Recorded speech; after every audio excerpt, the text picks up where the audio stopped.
Hi. Okay. Hold on. Hold on. Hold on. Everybody say hello for me? Hello. Hello. Hi. Okay. Are we audible on stream? I hope so. Yeah, we are. Kristen says yes. I can hear us. Seamless move to OBS. Hell You'll yeah! love to see it. Seamless. Okay. That's wonderful news then. This chat is not sponsored by Seamless, but we'd welcome But But, sponsorship. I mean, my inbox is open. Anyway. Also, in other news, Yes, please welcome to the Stormborn's Curse family, little baby Wesley. We do have a physical Wesley now because Sarah is incredible and went and bought a little baby Wesley. Which just, every time I look at him, tears well up in my eyes. He is so small. I love him so dearly. Anywho, okay, we are starting just a few minutes late tonight, but that's okay. That is how it be sometimes. Before we jump in, just want to give a few quick announcements. We'll be taking a week off next week because it's a holiday for some people, Grimace, or whatever. We possibly will be back the following week, but it's going to be kind of touch and go with holiday plans from our group and just some surrounding circumstances. But if you don't see us on the 31st, you will see us on January 7th, and we'll make a big deal out of it, New Year's and all that shit. But yes, I'm very, very happy that this is still carrying on. I love this group with my whole heart. And as always, I'm very thrilled to be here. Just another grateful shout that we hit that 200 follower goal that we had for 200 followers by 2022, and I am so incredibly grateful that we were able to do that. It really does mean the world to me because this is a hobby and I just like making people smile, and I love hanging out with my friends on Fridays. I had something else. Oh, that's right. I gotta find the link. I was going to originally do a charity campaign to round out the year, but I just wasn't able to with life stuff. So I would ask if you're thinking of donating to charity around this time. I know it's a very popular thing to do. Pride December is still going on. Mermaid Royal and who Jude is raising money with a bunch of wonderful folks. I DM'd a one shot over on their channel, which is actually now up on our VOD channel. If you missed Mission Impossible, you can catch up with that. There's like a new playlist where all of our one shots are gonna go. But that campaign is still going on, raising money for Rainbow Railroad to help queer youth and refugees get to safe havens in safer countries from places where they're being persecuted. It's an amazing charity that does a lot of great work and saves a lot of tangible lives. So you're looking somewhere to put that extra cash, that's where I would ask that you put it, especially over a sub or anything like that. Charity means a lot to me here, and we're gonna actually pick up 2022 with some more cool initiatives as well. So thank you, Kristen, with the link. There is the Tiltify for that. So if you are feeling away, that's a great place to put it. And if you're not able to financially give in any way, that is totally fine. There's no pressure, and you shouldn't feel any shame. But a cool way to still help out is to spread that link around and let people know that that's still going on. And then also, if you're enjoying Stormborn's Curse and you want to give our going live tweet a bump to let other people know that we're here and we're hanging out right before the holidays, that is awesome too. Okay, I think that was everything I had to say. Checking my list. Also, Jake might be joining us later, so We're not sure. Jake might pop in. You know, Faustus things. stay checking tuned. your list twice. I am. I'm gonna find out who's naughty and who's nice. Okay. I what think are you that gonna was. do? Spank me? In a sexy way? Alright. See. Alright. Alright. I gotta go. Got stream's over. It's canceled. We're done. I think that was everything I had to say. Knowing me, I'll remember something, but if I do it, I'll just make sure I say it before I break. With that being said, let's jump into a quick little recap. Oh, wait. Hold on. Wait. Sick. Okay. I'm just bumping the VOD channel again because it is updated with episode 20. So if you have been behind or you want to catch up or you want to rewatch any of our VODs, they are all there and they're all going to be going there. And I'm going to try and do a better job of keeping it more regularly updated.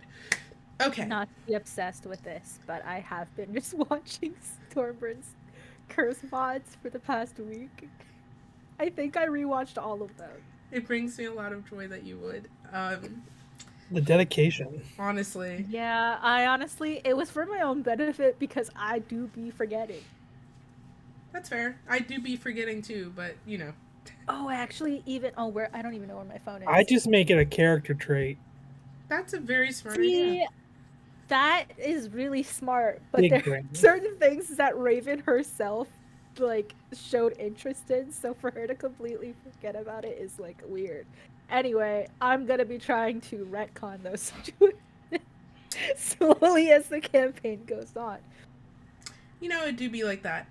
Okay. So, really quick, we're just gonna jump into our recap. I'm trying to remember even a single thing that happened. Okay. So, last episode, it was our new beginning, so to speak. Just after Istis had completed this sort of, not necessarily a ritual, but this spell of sorts to bring us out of the reality which we had known and into a new one, a new thread of fate, leaving the old one to dissolve into dust or to keep going. You're not exactly sure. But your consciousness was pulled from one string to the next, and you opened your eyes elsewhere. The captain's quarters, the same one that you know, same familiar walls and decor. All of your friends still seated in their same positions around the table, but attire changed. No longer in the fancy silks of the elven coronation, but in your day-to-day attire that you had acquired. You all sort of, a bit confusedly, went along your separate ways, not having had much rest in the past few days and been under a lot of compressed emotional trauma within a very short amount of time. All sort of went on your own separate inquiries. Renori, first of all, almost immediately Tide had left the captain's quarters in a bit of a huff, a bit emotional. Renori went after him to check on him, and Tide sort of snapped a little bit and retreated to his over to Ripley to get a new outfit, just to kind of needing some sort of physical change to sort of compete with what was going on inside of his head, and did pick up a new outfit, which is pretty snazzy, if I do say so myself. Lots of compass designs in black, digging it. But that still, while doing something, it just didn't click everything back into place. And Tide went and found his way down to the armory to have a conversation with Boomstick. And that proved to be a little bit more forthcoming. They connected over, it was revealed a little bit later, if you remember, previously, that if you remember that Boomstick is actually of Genasi heritage, but simply hides it and disguises herself as a human. And the two of them sort of had this moment of bonding over it, where Tide had talked about missing his dad and not necessarily getting to grieve properly, since that loss was really fresh when he stepped aboard the Seahawk. And they had a very touching moment about feeling like an outsider, but not necessarily hated, and just being alienated around a lot of people. After that, Tide did seek out Brienne after a sinking feeling of dread sort of nestled itself in his core, and found that she was still okay and with you all. Thanks to an ear cuff of Boomstick's invention, which Tide had asked her for previously, he's now able to understand Brienne. Can't speak Goblin, but it kind of levels the playing field a little bit, where Brienne can speak in her native tongue and Tide can understand at least what she's saying. That was most of Tide's undertaking. He kind of just found a corner for himself to look at your dad's ring, I believe it was, right? Yeah. And then just kind of sat and just sort of stewed for a little bit quietly. You all found out it was Chad's birthday, April 20th. Kind of not a cool 420 to spend. Yeah, it's kind of a sad 420. But you found out it was Chad's birthday, and so Casper was sort of hurriedly throwing together a makeshift birthday party for him. It seemed like it really mattered to him and everybody else, and everyone seemed pretty invested in it. Fishhook was stress baking a cake for Chad. It didn't seem like he had a lot of time to get that prepared. Faustus swiped some of the icing from the bowl and went and shared it with Raven. They had a sweet moment of booping each other with frosting and kind of just talking for a little bit. Renori later also found creative uses for the frosting. But before all of that, there was a quick moment where Tessa approached Raven and Faustus. And she had explained that in her culture, gift giving is very important. That when you give somebody a gift, it means that you care about them. And that loved ones often exchange handmade gifts, because if you can carry something that's been hewn by somebody who has a strong bond with you or feels that way about you, that when you hold that object and you look at it, you will always carry some fraction of that emotion with you. And even in the darkest of times, or when you're separated, whether it be by distance or the veil, that you can find some comfort in this object that a loved one has made for you. So Tessa came forward and confessed that she cares very deeply for both Raven and Faustus, and that she had made them both something, and she presented these two parchment, like canvas parchment, like brown paper and twine kind of gift boxes almost. Just these little handheld bundles, and she was explaining she was still sort of feeling out these emotions, but she was hoping that the three of them could go forward in exploring them together. Raven, panicking in the moment, instead said that she was in love with Faustus, and only Faustus. Tessa, understanding her misstep, backed off, heartbroken, and took her leave to a separate corner of the ship. And Renori found her there later, drinking away her woes. She did attempt to throw both bundles overboard, having been completely devastated, but Faustus did manage to catch both of them and tuck them away in his bag. Raven and Faustus had a somewhat clumsy, if you could even call it a conversation, about what had just transpired, and Faustus apparently had a lot more investment in that false confession than Raven may or may not have. Maybe we'll see the depth of that today. And retired to his own corner, boomsticks room, essentially, of the ship, with only Lilith to keep him company. Raven, utterly exhausted, laid on her back to look up at the stars, and just kind of let the sky lull her back to sleep. Nori and Casper had a moment with the frosting, as Casper had taken a small slice of cake and kind of hung to the edge of the party while all of this was happening. There was like an actual party with ale and such happening. Renori had a moment of just kind of gazing out at the moon, thinking about her past. After that, found her way over to Casper and had a moment. And some extracurricular activities. Yes, very eloquent, Sarah. Thank you. And we are picking up now the next morning, with everyone having gone to sleep in separate quarters, in separate states. Raven, can you roll me a general wisdom check, please? An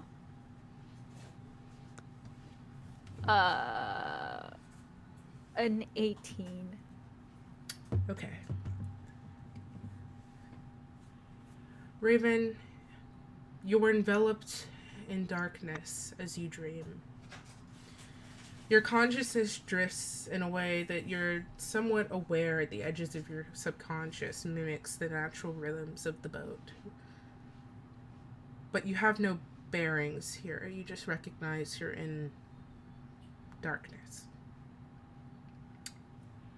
It starts to get more turbulent as your emotions over the last few weeks have started to build and boil within.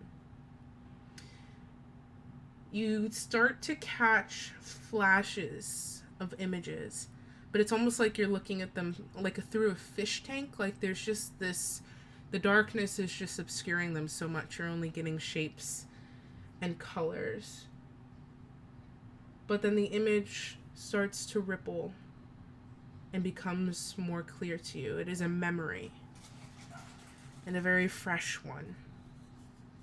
You remember yourself, a teenager, still dressed in the robes of the cult who raised you, although that's a bit of a strong phrasing. You remember the sharp pain of bindings on your wrist. You remember the stinging of lacerations across your body. You know exactly where the whip that dealt them lies.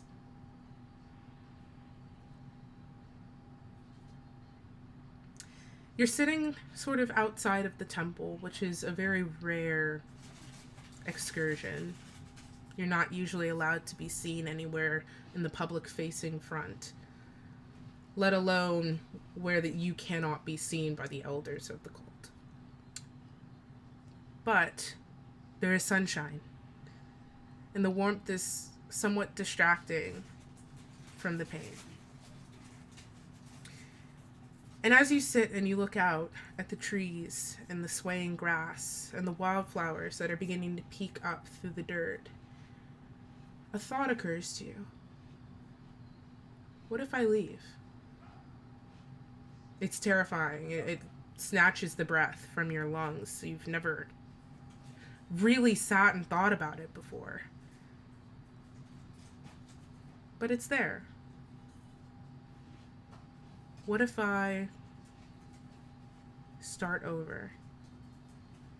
And that thought just kind of starts to weigh almost physically on your shoulders as the sun passes through the clouds here. And it's beautiful. You hear from your left the heavy creak and then slam of the temple doors. And you know better than to look. They don't like it when you look at them. You see the hurrying of similar fabric of the robes pass up along to your side, and then somebody sit on your opposite side. Cast a sort of wary glance sideways before you're able to turn. And you see a familiar face. A blonde elf, about your height, perhaps a little bit shorter. Long, curly blonde hair that is usually pulled very tightly back against the scalp and allowed to flow down the shoulders. A small, pointed nose, freckles, very quaint jewelry along the ears. About your age. Yeah. You know her well, because these wounds are her fault. She fucked up. You took the fall for her. And the two of you sit outside in the sunshine. And you just kind of close your eyes and tilt your face up towards it. Roll me a perception check.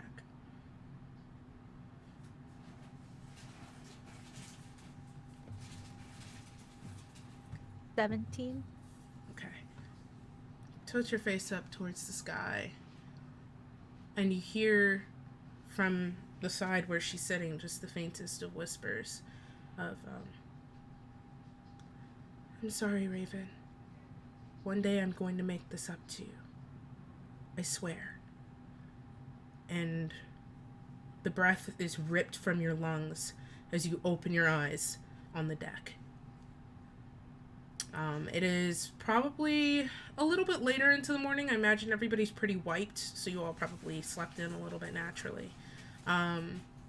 It's actually a kind of a cooler day. It looks a little bit overcast. Um, and the waves are just a little bit rockier than usual. But not a bad day to be wasted at all. There's sort of sluggish movement on the deck. You see some of the crew members. Most of the evidence of the party has been completely cleaned up. There are a few people like kind of you see the two casks of ale, and people are still kind of hurriedly finishing off the last of it. And, like, there's like a couple sailors like trying to carry them away, while some of the other sailors are like have tankards and they're trying to get last sips before it disappears back down to Fishhook's sort of domain. Um, People are taking down the dried flowers and garland that had been hung along the railings and everything like that. And yeah, no one's taking particular notice to you. You just the morning is yours. Raven is going to just like, you know that mornings when you wake up and you're like, oh, I slept like absolute dog shit, and like there's just so much like crust in your eyes. Like I want to imagine that Raven like really struggled to open to see what was around her, and then immediately just like took like a water skin or something and just like tried washing it out of her eyes and stuff. Um, and she's just like she just like lets the cool air hit her like wet face a little bit to sort of like cool herself.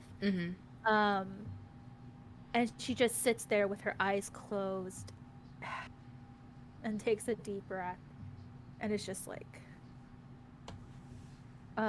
she then decides to take out a parchment and her quill, and she just writes dreams, right, along with the date, right, that she had the dream on, and then she folds the note up and tucks it into her pocket so she does not have to deal with it now, but like she'll have the reminder for later to look into this, because she is a woman on a mission, because she gets up and starts to look for Ripley. Okay. You find Ripley on the deck. She's probably just leaned up against. Yeah, she's. You see her leaned up against the far mast, because there are two masts on the ship. And you fell asleep kind of nearer to the front of the boat. You see her leaned up against the mast closer to the back of the boat, just kind of like this, looking out over the waves. You all are still making steady sort of general pace through the waters, so you see her kind of keeping an eye on the horizon as you go.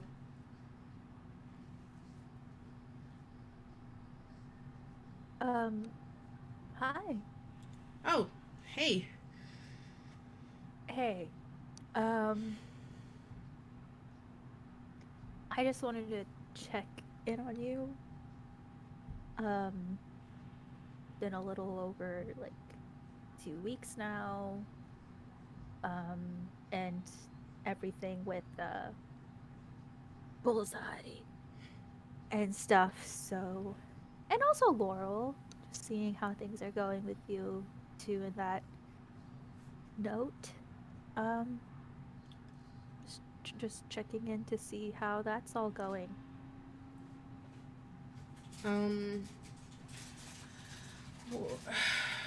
she kind of just rubs the hand, and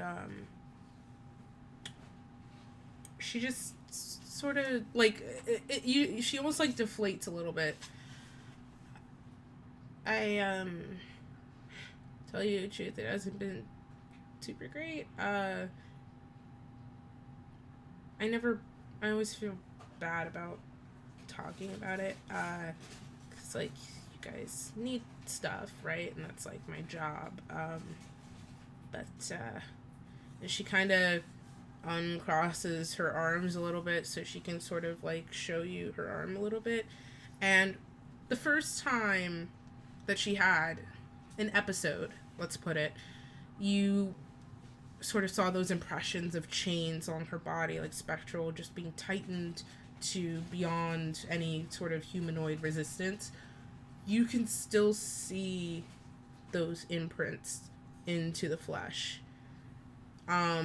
just up along, just in these wrapped patterns up along her arms, and they disappear up into the sort of torn sleeves. She's still wearing the torn bullseye polo. I I'm okay, honestly.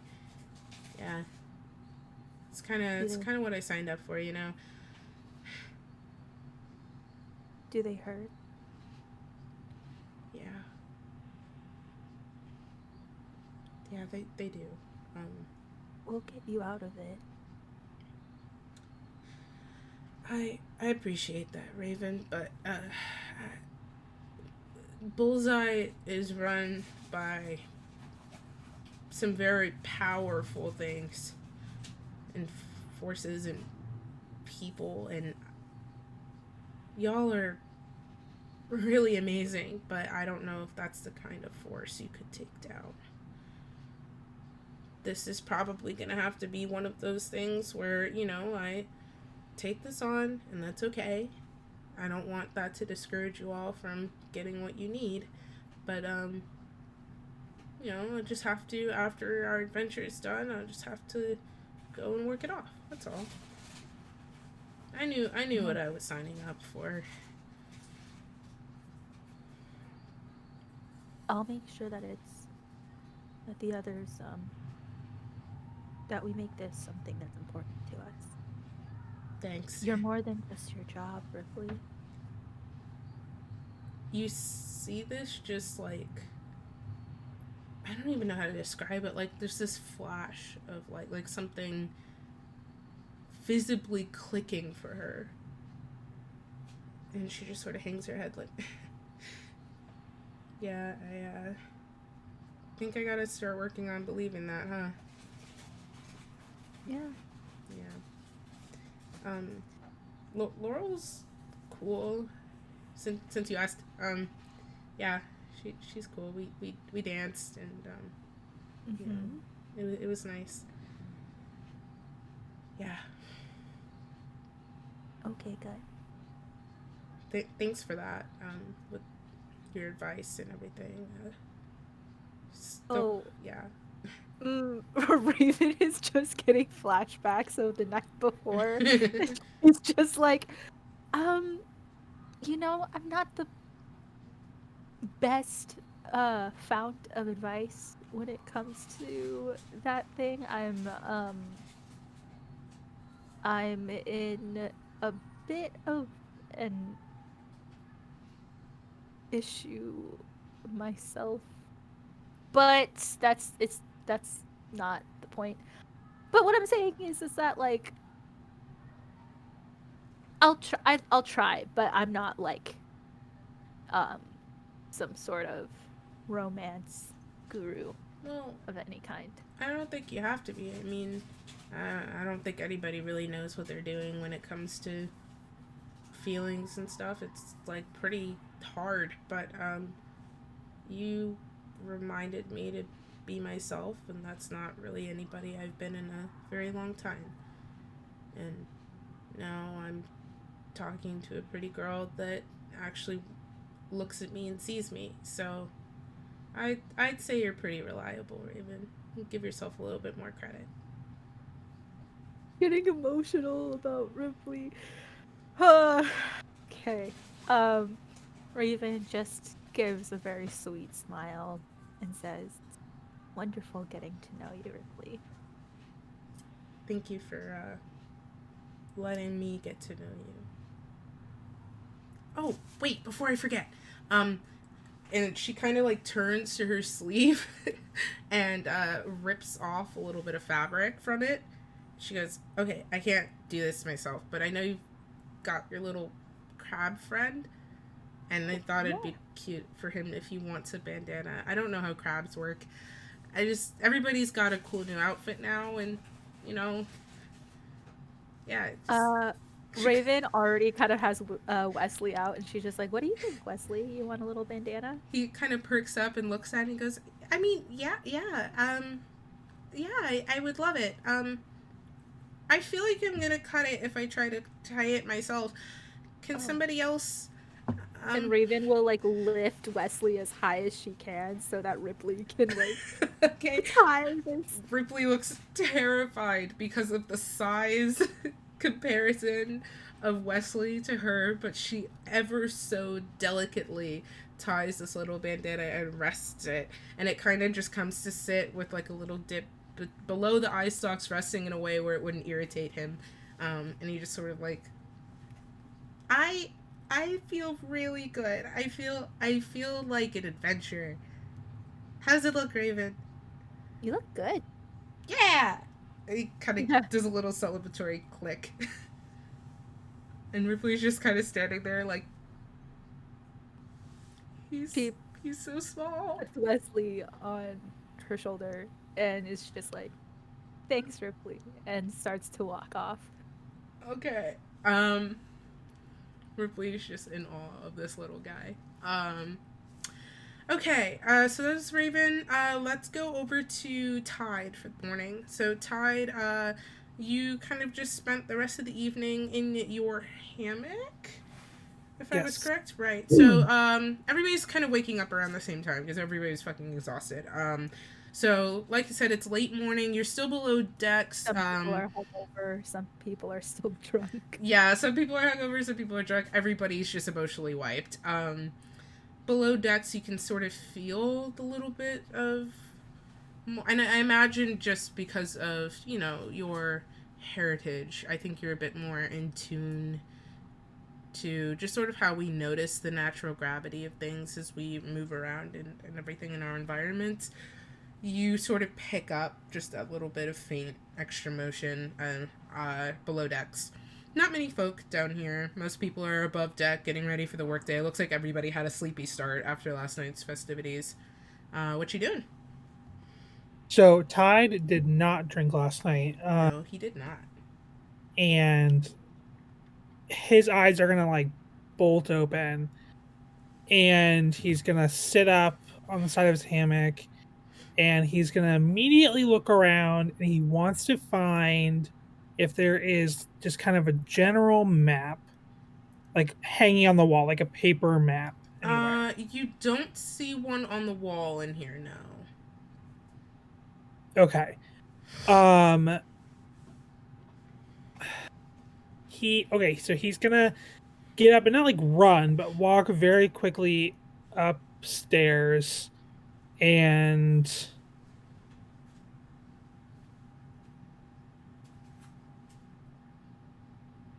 what does he want to do here? He's gonna not go to Casper's. He's gonna go to Boomstick's Good call. area with the magical box thingy. Okay, the armory, right. So you make your way across the ship and descend down that secondary hatch, and you make sure you take the turn towards the armory, not towards the break. Descend down deeper. Boomstick is... What's she doing? Honestly, she's... So you hear, before you hear, like, just the sort of rhythmic hammering, metal kind of impacting metal. As you pass down within the armory, there's just a sort of... it looks like she's just kind of doing finishing touches of, like, repairing something wooden, like she's just putting some nails into it, but you hear the resounding iron nails clanging against the hammer, and she kind of looks up, sees you, stops, like hammers still like that. Oh, hey, random question, do you have a map, and if not, can I get one from your little box thingy? Oh yeah, sure, yeah. Kind of, she's where the anvil here is set up. She's not using the anvil. It's like a little wooden, shitty work table with like stuff spread out over it. She's just close enough to just lean back, flip open the cabinet door, reach behind her back, and then you are handed a rolled up little parchment map. She kind of swats the cabinet closed. Yeah. Perfect. Thank you. And I will talk to you later. And then he's gonna run back up to the main deck. Okay. Yeah. Now I am looking for Tessa. Roll me a perception check. I think it's really should know this by now. I think it's +4. Yep. 17. Okay. You check sort of the first places that come to mind. Upper deck. Hi, Julia.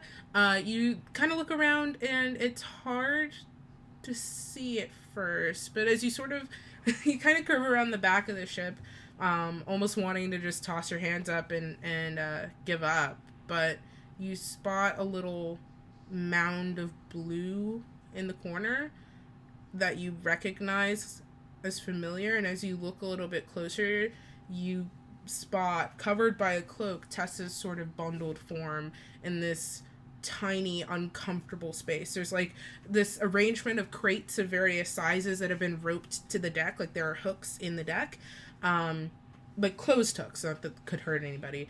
And there's this, God, like maybe just barely 2 feet ish, a little bit over space that she's just wedged herself in as far back as she can go, and her knees are up to her chin, and you just see the cloak kind of drawn about and the hood pulled up.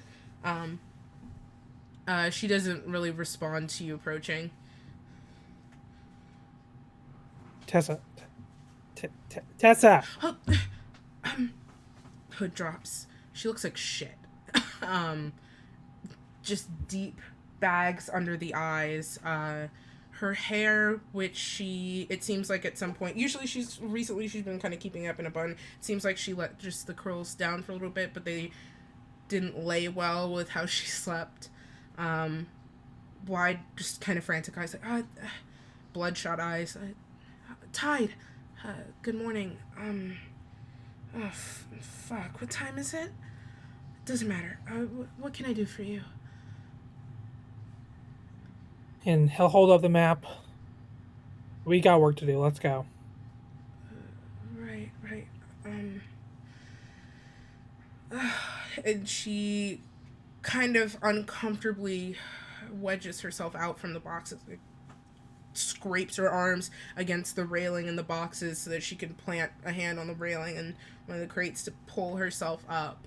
And as she stands and the cloak kind of falls, she just, looks all semblance of disarray. And she just takes her water skin, unclips it from around her waist, sort of pours a little bit out, and a little bit of shape water just kind of cleans herself up a little bit, dampens her hair so the curls lay a little bit nicer. Right, lead the way. And then he's gonna walk quickly just over to one of the tables that was set up for the party. What I would like, if there is those like tables that are like maybe like 4 feet tall where you could stand at. We didn't really have they didn't really have like proper tables on the ship that are like extra. So what they did was set up like crates and barrels to imitate tables. So there's not really there's like a couple barrels around you could just kind of set up at and stand. It's not a super wide space, but it should be enough to get the job done with the map. Okay, so he's gonna pull over to a barrel, like kind of away from everybody. Not like he's not looking for a secluded space, but he's also not trying to be in the way of anybody or have anybody right next to him. Mm-hmm. But he's gonna roll out the map and say, "Where are we going? Because this has got to get done." Right. Well, given the events of last week, we've been sort of set asunder. I'm likely going to have to sit and recast my ritual to get a better read on where we're headed. We should just gather everyone and I'll do the ritual. I'll be able to give you all the same information at the same time. But, or you can start the ritual and I'll go get everybody. Are you lying? I'm asking. No. Okay. Hold on. Tessa's eyebrows are going up a little bit. They're going back down. All right. Sure. It's going to take me about 10 minutes. I'm a little bit strapped on materials, and it's not exactly the nicest of days, but do my best. Just give me a moment. And you see her head for the bow of the ship, and she's sort of like stretching as she goes. Makes her way for the bowsprit, and test this dice. There we go. Yep. Okay. You see her almost in ballerina-like posture, like feet at an angle, just sort of step out onto the bowsprit with grace. And then she just sort of descends down to sit on it and kind of like straddle it, and then like locks her legs, like her ankles, and reaches into the bag the satchel that she keeps at her side. And you see the bag sort of bulge out a little bit as the mirror passes up out of it, and she rests it in front of her and grips it so it doesn't move. Steady hand. You see her reach into like a small component pouch. You would recognize it as a spellcaster at her side as well, and pull out a pearl. You see her just kind of bring it to her lips, and then in one hand crush it, and she just kind of sprinkles the dust from this pearl, which over the surface of this mirror. You see her bow her head and begin muttering words, and so it's going to take her a few minutes to get back to you. What are you doing in the meantime? He is gonna light jog over to the captain's quarters because that's the only person that he knows he can find. Okay. Captain's quarters door is closed. Tide is going to bang pretty like loudly, not aggressively, but like enough to try to wake somebody up. Okay. You saying anything? Just banging on the door. He's just gonna bang on the door. Okay. Renori. You don't require much sleep, but sleep has kind of become a recent addition to your life more often than not. Almost sort of as a luxury more than a necessity. Today is no exception. You wake after a spectacular evening to the very familiar yet still reassuring sight of Casper's face. He is just sort of like cheek smushed into the pillow, facing you, hair a little bit disheveled in his eyes, and you just sort of flutter your eyes awake, sunlight streaming in a little bit, and as you sort of take in your surroundings, waking up quicker than most would, you hear a banging on the door. Just a quick, very aggressive, not it's loud. It's loud. Rapping at your chamber's door. Not this. Casper just sort of like does it, like he moves a little bit in his sleep, but he doesn't seem to get up. Renori is not gonna get up. She's just gonna lay there. There's no response, Tide. I have a question about. Well, actually, no. It's pretty clear. Tide is going to misty step into the room. Okay. Renori, you feel a cool breeze within the room. It sort of starts at the floor and then kind of just gently disturbs your hair, which is now loose from its usual ponytail. And you see it kind of disturb the wayward hair on Casper's face as well. And there's just this column of mist as you kind of turn to see what it is. This column of mist that spirals up into the room and then falls and dissipates around the ground, leaving Tide looking very irritated. Tide, the room is pretty dim. You see Renori, like, I don't want to assume how Renori's reacting to this, but you do see Renori. Naked, by the way.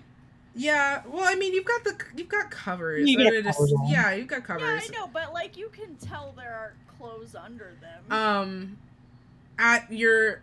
ironically enough, the banging on the door didn't do it, but Casper jerks awake, and Tide, you catch, there's just this faintest moment of his eyes just being these flat discs of like swirling teal, and he levels you with this cold, empty stare. It just sort of raises the hair on the back of your neck.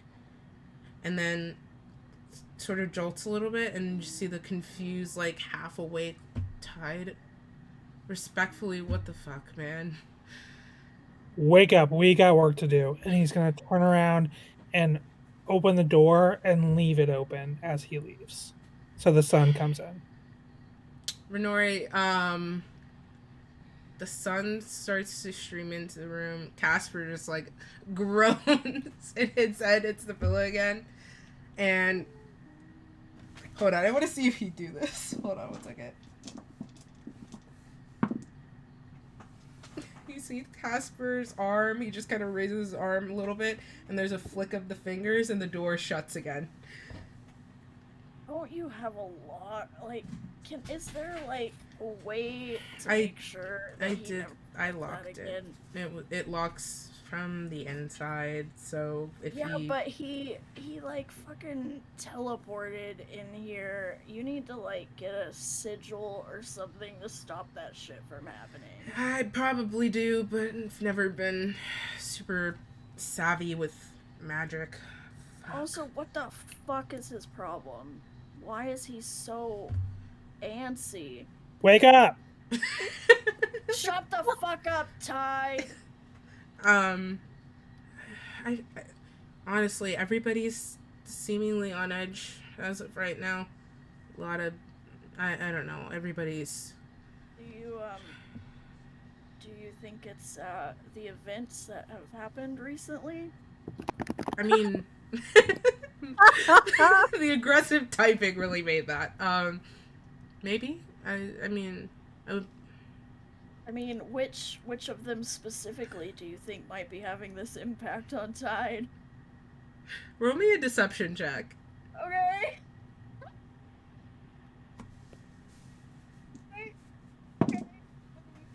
A 16. Casper kind of narrows his eyes at you a little bit. I mean, I think all of it, it's been a lot. Listen, I'm gonna be honest. I'm a little hungover. And if Tide is really wanting to, move forward, I could really use a refresher on everything. You know, it all happened. Everything is so much. And, I'm a little blurry. Babe. Give it a few minutes, and then we'll talk about me reminding you of the past week. You know, I have this thing called, like, time blindness, and, I know what that is. Not so... I know what that is. I just really wish you would humor me, because I like listening to you talk, and so it would be a really nice way to start my day, especially after that really rude awakening, to just listen to your voice recount what's happened recently. He leads in and kind of just kisses your forehead gently and just spends an extra moment there, like his forehead tilted against yours. Just kind of laughs a little bit. She pokes him really hard in the side. He kind of like squeaks and bats your hand away. I need... You don't understand, babe. I need help. First of all, that's adorable. Second of all, if you want to hear me talk, probably not about all of that shit. Like, there's better stuff for me to ramble about. Third, I think Tide might actually kill us if we don't get up in the next few seconds, and I there are a number of things that I think could happen, and I would not be happy about any of them. So let's maybe, we can talk. I'm not saying no. I think we need to wake up and see what memories come back to us. No, not us. One of us remembers everything in glaringly clear detail, and the other one is asking that person to help out. I am fascinated. What did you get into that would get you drunk enough to be hung over enough to not remember the week? Tessa has phenomenal alcohol that I'm familiar with. It's elven in origin, and I found her, which, by the way, really need to check in on Tessa, because she is not doing great.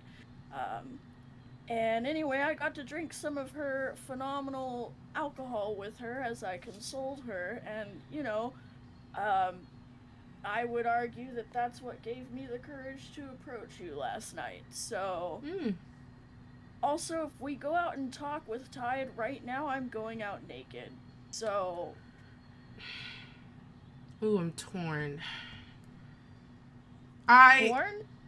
Because it'd be fun for me, given... But...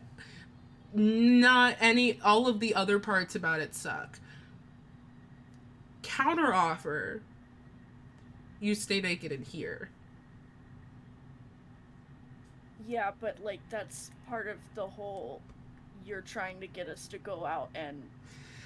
Right. Fucking... We could very easily stay naked in here together. No, because there are a number of things I'm okay with starting my morning with. If Tide comes back in here, I'm gonna lose it, man. Come on, let's get dressed. Let's get dressed. One thing at a time. A lot happening this morning. Let's get dressed. I love you. Gives you like a quick peck on the nose. Okay, come on. You're the worst. You love me so much. You're the worst. You love me so much. But he's like smiling really wide when he says it. I think you're my mortal enemy, actually. I'm sure I am. That's probably been the secret all along. He starts to roll out of bed. Okay, so I want to imagine Casper's on the inside, so he literally He's on the inside. He's on the inside. He is. He is. This is hold person. This is the Walmart hold person. Okay, DM, can I try and do like a check to see if I remember what the fuck has happened in this timeline for the last You're week? gonna do me a general wisdom check with advantage. Okay, thank you. Impulse, this is for you. I'm hydrating.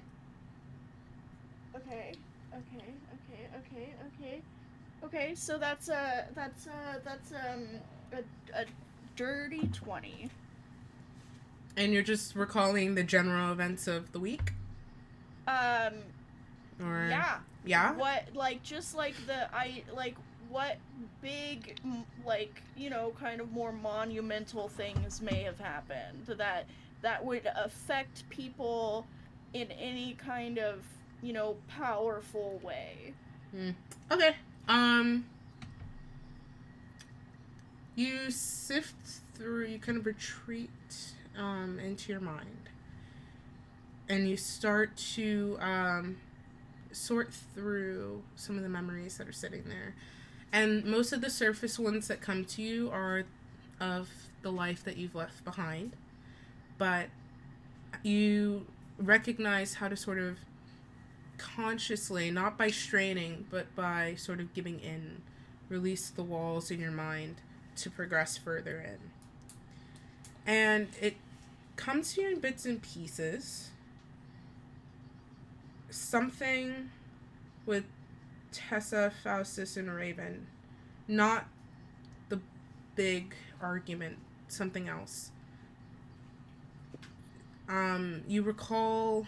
It's still very foggy, so it's like more like you're opening your mind and catching a wave of things. You recall planning, like you recall everybody sitting at the war table in the captain's quarters and a meeting, all of you talking about next steps, setting in for where you wanted to head next. You can clearly see the image in your head when you think back of Tessa with this map spread out and sitting and kind of like pointing to different locations in a very similar fashion to how she had before, but you can tell it's recent. And you see pretty much your entire core group at the table. You recall sort of moments of Boomstick and Tide, but also Chad and Tide. Those are a bit fuzzy, but you just see their faces together.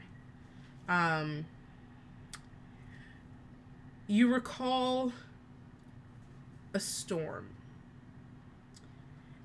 And it starts to kind of just prickle at the edge of your awareness. And you're like just on the deck being just battered by rain, like almost like a shitty shower head when the pressure's too high and you start to go numb, like where the water hits you, like that. Literally the perfect water pressure. And no. And just water and wind whipping by your face. And you just see this giant head off to the right peeking out from the waves and looming over the ship. And that image kind of scrolls by. You see you and Casper sitting out on the deck. It's like sunny, which is sucks for you. But the two of you are sitting kind of perched on the railing, and he's holding your hands and looking at you ever so tenderly, and you recall a conversation, an important one, between the two of you. All of that just kind of scrolls by. It's very... Casting your net wide, it's very hard to get a lot of specific details, but the week is starting to come back to you. You all were trying to decide where to go next. There'd been a lull in doing anything and taking action. You're trying to decide where to go. It's starting... Some relationships were starting to get tense. Others were starting to get more complicated. It seems like the stagnant time is starting to take its toll on the lot of you. Like, that sort of energy is coming back, and it begins to make sense to you more why Casper didn't want to talk about it.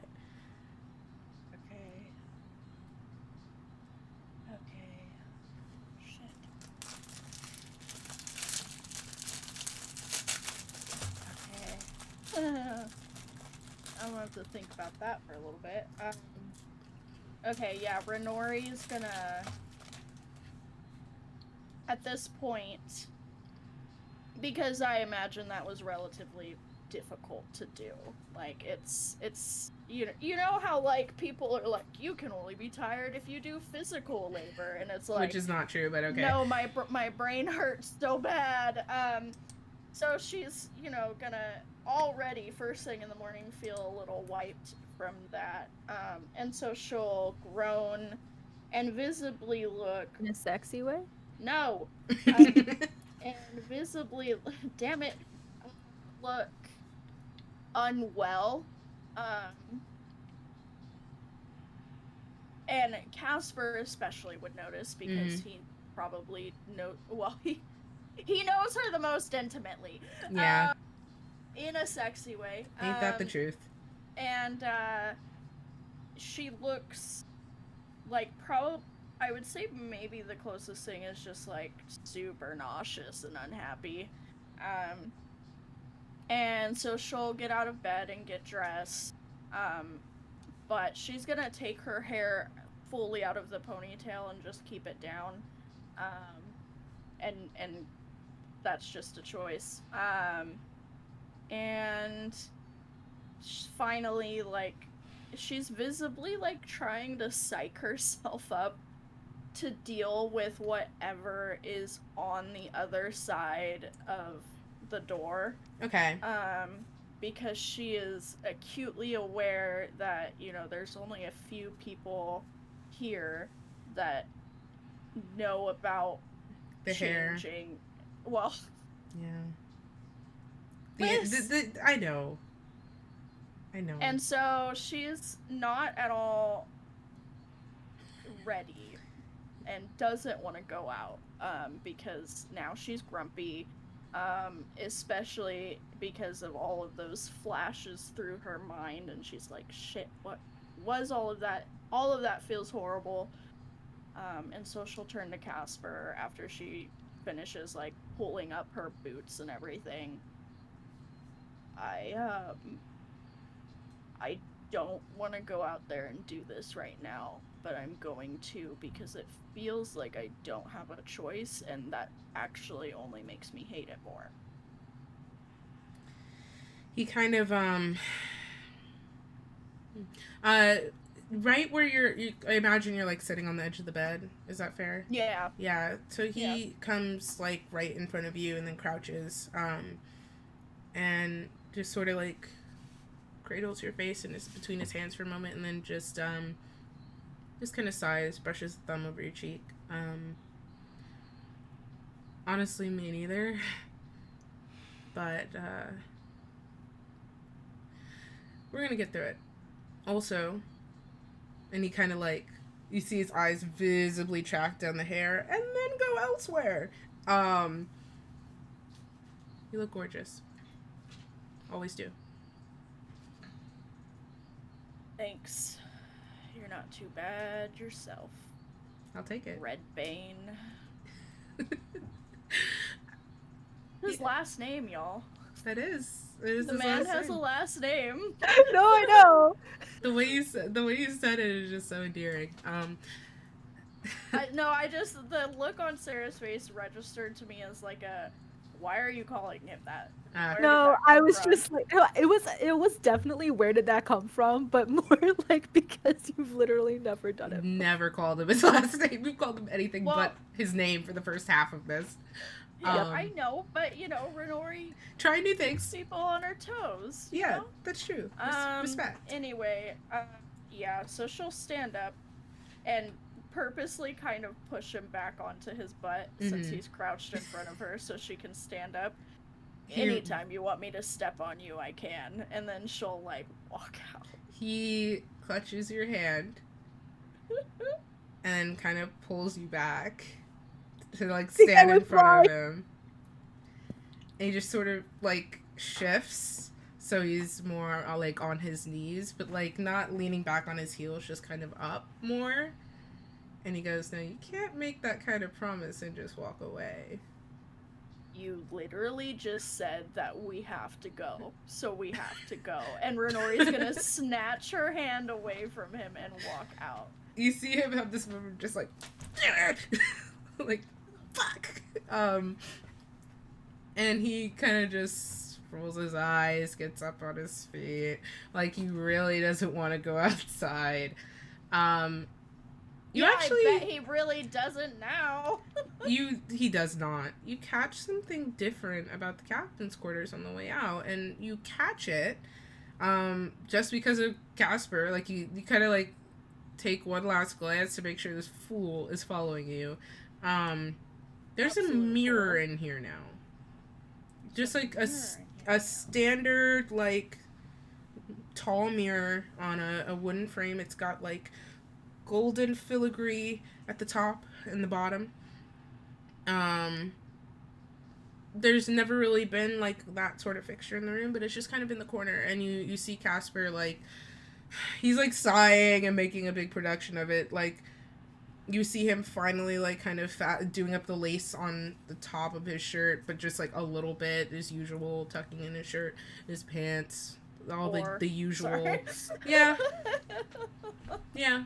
And he's got like a black shirt on, and he pulls on like a red sort of a nice like a red vest with like a sort of gold trim, and pulls that on over the shirt, so that's just all kind of there. And then he kind of pulls that necklace that he always wears out with, and the ring is still on the chain. You see it. Yes. Anyway, the ring is still on the chain. On the list. I wanted Renori to say that out loud. No, the ring is still on the chain, and that was not said aloud. And you just see him and then lets it dangle outside of his shirt. And then starts also strolling for the door. But I imagine you passed it. You probably don't wait for him, right? She'll like have made a show of leaving and like turned just to be like right outside the door so he couldn't catch that she was waiting for him. Hopefully. Yeah. Because she wants to make him feel poopy a little bit. But then the minute he comes out, she's like right there and grab his hand. Okay. Ty, did you actually wait outside the captain's quarters that whole time, or did you go elsewhere? No, Tide left. Okay, we'll catch up with you in a second. Raven, after you spoke with Ripley, where are you going? Even a little bit. That's fine. Went straight to where Fushika is to get something to eat. And while she's going down there, she's going to think about a very specific thing that Casper said in the original timeline. Oh my god. Yeah. Oh no. And she's gonna think, because in the temple where they got the first pieces of the gemstone, and the whole thing with like Faustus and Casper first started to implode, Casper said something along the lines of like, they wanted me to be a monster, so I became one. That is true. He did say that. Can she think if he said that in this timeline? Roll me a wisdom check. Okay. That was very good. That was a, oh god, 21. I'm good at math. Okay. As you're passing down the ladders, let down the walls within your mind to kind of sift through everything there, and it takes you some passes to separate that top layer of memories that your brain clings to as its natural orientation from the timeline you were born in. You sift through that top layer down into what are still your memories. You think way back to the temple. You recall the fight, pretty much the same as it was. Faustus snapping, telling Casper he's incompetent. You remember him remember him going into the room that was his and then almost being pulled out by something else. You recall Renori's desperate cry. And as you think through the actual conversation, yeah, he did say that. Okay. Yeah, that's gonna be in Raven's mind as she goes over and gets food, and then it's probably something like easier to handle, something to go. And then she kind of just like picks it up, thanks Fishhook. They have like small chit chat, and then she goes back up. Yeah, okay. I don't recall. I don't know if you do. Did you keep Fishhook's jacket, or did you just kind of leave it? Because he had given you his jacket no, I last did time. that. I definitely would have given that back. Okay. Just wanted to make sure. Okay, so he kind of, oh, you know what happened. So, breakfast is like continental, kind of serve yourself sort of thing. Everybody's sort of having a sleepy start. Even Fishhook seems like he's sort of exhausted as he's kind of scooping stuff out for people to serve themselves. And he sees you, gives you a nod like, hey kiddo, Jesus. Anything you want to grab is yours, and I have coffee brewing if you want some. Raven will very, in a smart-ass way, look at, like, obviously not the food, and just, like, look behind Fishhook to see if she can grab anything. Make a perception check. Okay. Do my eyes work? I just rolled this. You would think I would know the modifier. 16. You spot a salt shaker that you could reasonably grab. Yeah, Raven grabs the salt shaker and it's just like, so this is mine now? You know what I meant. But can I have it anyway? Sure, if you want it. Nice. She pockets it, puts it in her components pouch. Okay, add the salt shaker. And he kind of just levels a spatula at you a little bit, just like a stern mother of color, just pointing at you. It's like, lucky I like you. Sarah's just adding to her inventory salt shaker. And then she's just like, thanks, Mithcook. And then she like grabs. I'm assuming there's like some sort of croissants and yeah, there's like not necessarily croissants. There's fresh, like it looks like fresh loaves of bread that have been sliced so people can like take a few pieces. There's some sort of like, it looks like a pound cake with some sort of glaze on it.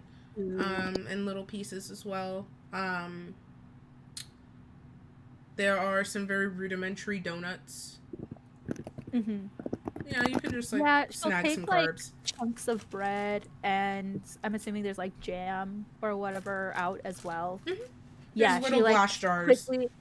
She like quickly just like does this little thing and like gathers it on like a cloth napkin thing or whatever, and she like bundles it up so that it's like in a little to-go thing, and then she has one in her hand though, and she's kind of nibbling on it as she ascends to the main deck. All right, easy enough. We're gonna go over to Tide. So where are you headed? You bang on the door, you tell them to get moving.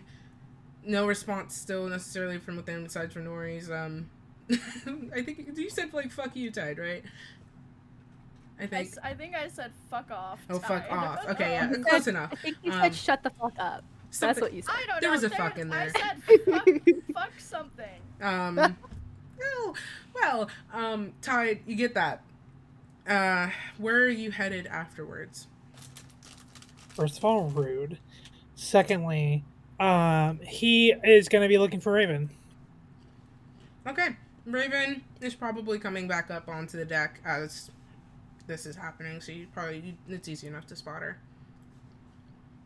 See, what I would like to imagine is Tide is rather frantically looking.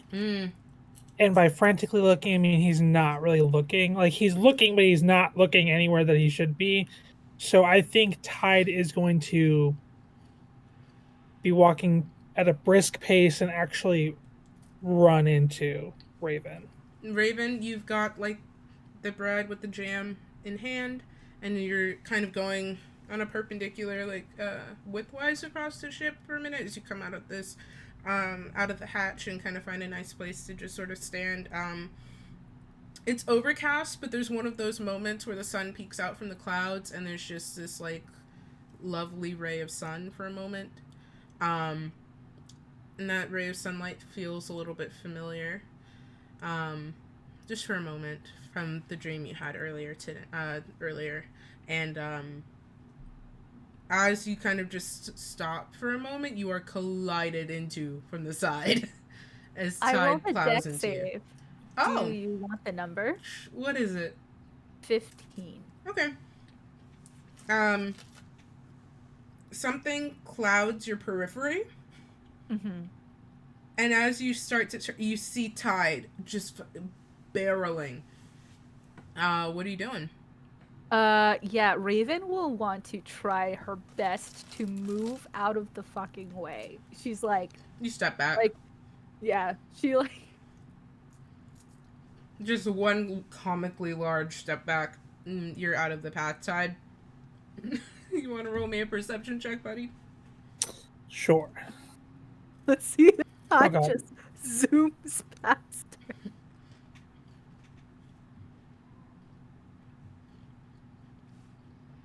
Ten. You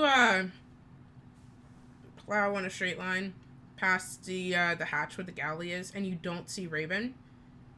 And it's starting to get annoying. But then you stop mid-stride because you recall someone even, blue, out of the corner of your periphery that you definitely just walked past. You kind of turn on your heel. And Raven's there. So he's gonna do the 180 turn on the heel Ooh. and walk straight over to Raven. And so, do you have a bread, like a croissant in one hand, and a bag I of? have like a bundle in my one hand and then just like bread and jam on it in another. Okay, She's probably like mid chewing too. She's like actively eating that piece of bread. Like, so I think Tide is going to kind of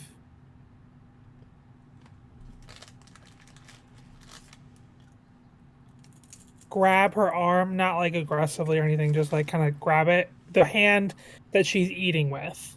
mm-hmm. Raven, come on, let's go. And she'll just go along with Tide, trying her best to like move her other hand so she can grab the piece of bread and continue eating it. Okay. And we're walking towards Tessa. Okay. Okay, Raven, you get pulled over to where Tessa is. Okay. Raven is now nauseous. She doesn't want to be eating the bread, so on the way over, seeing where they're going, she's gonna be like, "Ty, do you want some bread?"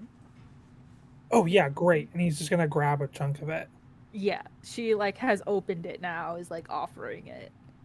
But he's not stopping walking or You just okay. kind of like muttering to himself. So he's like almost Can I aspirating on the bread.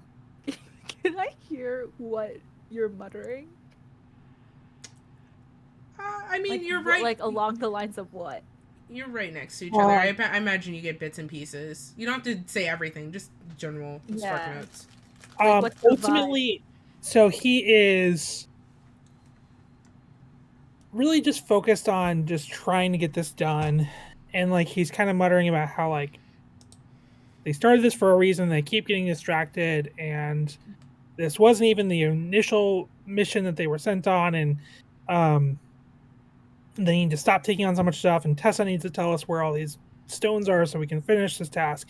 And it's just kind of a bunch of nonsense about how we need to get these stones now. Mm-hmm. The brisk pace kind of comes to a screeching halt as you arrive as close to the bowsprit as you can get without actually physically stepping onto it. So that place where the front of the ship meets in a sort of curved triangle, and you see Tessa. She's facing away from you. It doesn't seem to have taken any notice to your approach. She's sort of sitting like straddling the bowsprit and looking down at, you can see the edges of the mirror around her form, and there's like a faint silver glow almost like just emanating from it with little like sort of orb, like just faint glowing orbs just drifting off of the surface as she's concentrating. Doesn't take any notice to you, but you see her there. You see contrary to usual, her hair is like down, but you don't necessarily notice anything else. She's just sitting there. Okay, Tide, you have 2 out of 3. 2 out, not, no, it's more than that. 2 out of several at the location. Renori, make me a perception check. Okie dokie. Okay, that's one modifier. So, 19. You probably would have seen Tide marching Raven up towards the front of the ship. Yeah, I mean, Raven, our names! Renori, holding Casper's hand and, like, will, like, walk that way. And as they're walking, before they get within earshot, like a significant distance away still, probably, like, almost right out the door, she's gonna say to Casper, just an FYI, I am not in an awesome mood, and I will not take it out on you, because you're awesome, but, if I seem like an asshole, I probably am being one. Sorry in advance. He kind of just gives your hand a squeeze. It's all right. I get it. So, let's see how this goes. And let's see. And the two of you stroll up. Tide, you probably whirl around to see Renori and Casper striding up. No one's fucking seen Faustus. Which makes sense, and Tide isn't gonna even bother looking for him at this point because he can't ever find them. That's Faustus fair. Is one with the shadows. Yeah. It's pretty safe Literally to a assume black Faustus box. is there, unless proven otherwise. Schrodinger's Faustus. So Tide is gonna lay out, spread out Chekhov's the Faustus. Tide's what? Sorry. spread out the map. Okay. And then he's gonna look at Raven, and would I notice that she's kind of like pale or like nauseated looking? Roll me either insight or medicine, whichever you choose. But it's gonna flavor the response. Ooh, okay. Oh, they're both +8. Beautiful. So it's gonna be a 24. Okay. But are you looking at this from? I'm gonna do medicine. Okay. Paleness doesn't necessarily for certain skin tones translate. And tieflings of certain color varieties, especially the darker shades, tend to fall into that rule. So in terms of paleness, not necessarily, but there is a certain air to her. Her breathing seems a little bit more intentional. Her stare perhaps a little bit more spacey. She's definitely off color than her normal. It's not like, you know how like when somebody goes pale and you see it, but it's like their skin tone allows that.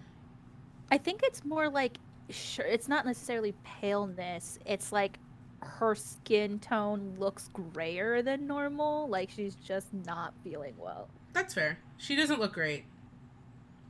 She does not look great. Looks like she could be coming down with something. So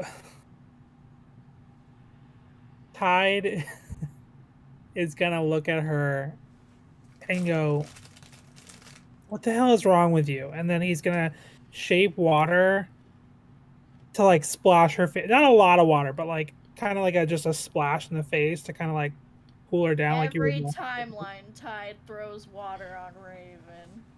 That's the one consistency. You, Raven, what the hell is wrong with you? What the fuck? What? You look sick. So, without warning, you just splashed water on my face? Yeah, you're welcome. Why am I here, Tide? Tessa, are you done? You see her sort of jolt, and that light flickering out of the mirror, like, fades. And, she just kind of slowly turns over her shoulder. Yes. Yeah. Great. Come over here, and can you mark on this map where we need to go? Tide, why are you acting like this? Because I'm tired of not knowing where we're going, and we have like 7 missions that we're on, and we're getting nowhere with any of them. You realize that they all tie together, right? Tessa stands slowly. Part of it you can see is probably trying to keep her balance on this thing as the ship is rocking on every axis. Raven's gonna run over to her. Minori. God damn it! I was like, I'm doing what? Y'all should switch characters for a session. It'd be hilarious. Renori's gonna run over and like be ready to like help her once she's like within reach. Okay, she stands very slowly, and then you see her turn. And she's just sort of standing there, mirror clutched under one arm as she begins to walk forward. She goes, Tide, I appreciate your commitment to the mission, and I assure you, we're all operating under the exact same amount of intent. I promise you, if you speak to me like that again, you'll be getting nowhere. I don't. And you see her just sort of like tense and then relax. All of us are dealing with things, and we're all trying to get over them so we can get back on track. I understand you're stressed and concerned. I get it. Watch yourself. And when she comes, oh, you're good. When she comes within range, Renori, she'll like accept the hand to kind of step down onto the deck. Like as Renori gets Tessa's hand, she's gonna like look over her shoulder at Tide and go, "She's a person, Tide, not a fucking compass," and then like help her. Yeah, what the fuck is up with you lately? You don't get to just usher everybody to your timeline just because we're all doing the same shit. Are you okay? Fine. If you guys don't want to do this, I don't care anymore. That's not what we're talking about. Tide, we're worried about you. Well, you are my family. I don't need you to worry about me. Oh, What? sorry. I was under the impression that we were becoming one. Tide.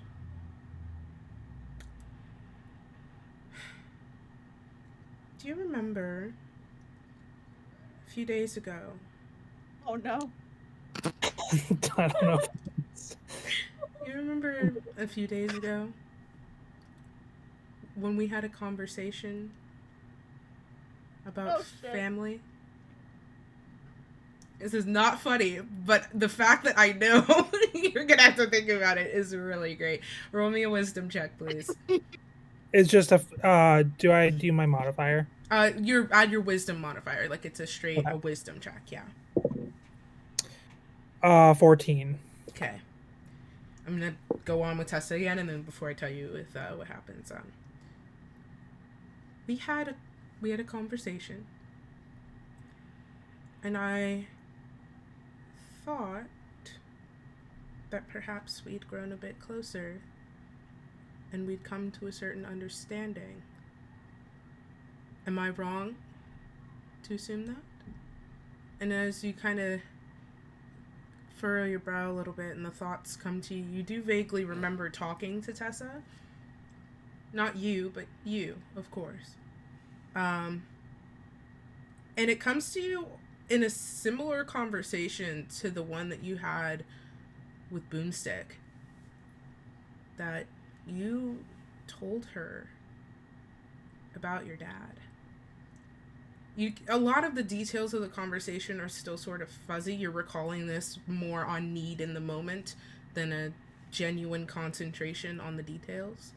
But you remember the two of you sitting together in some dark corner, not really sure what part of the ship where, but having a cathartic, long conversation.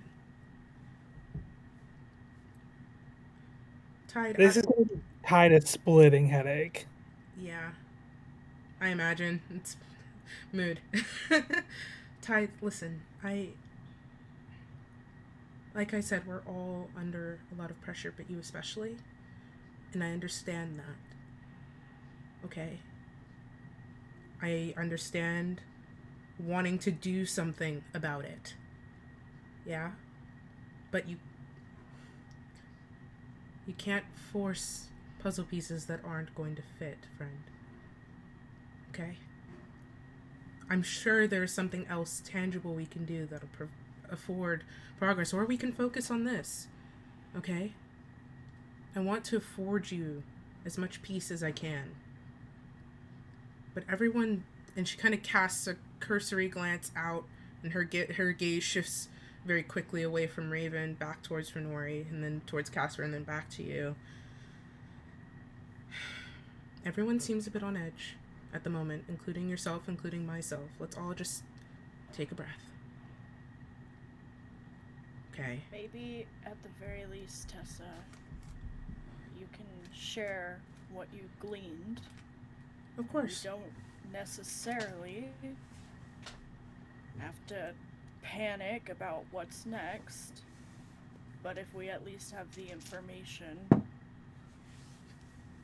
it's helpful to have a clear picture of everything. Of course, yes. Had somewhat of a fruitful attempt this time. It's always a bit difficult without...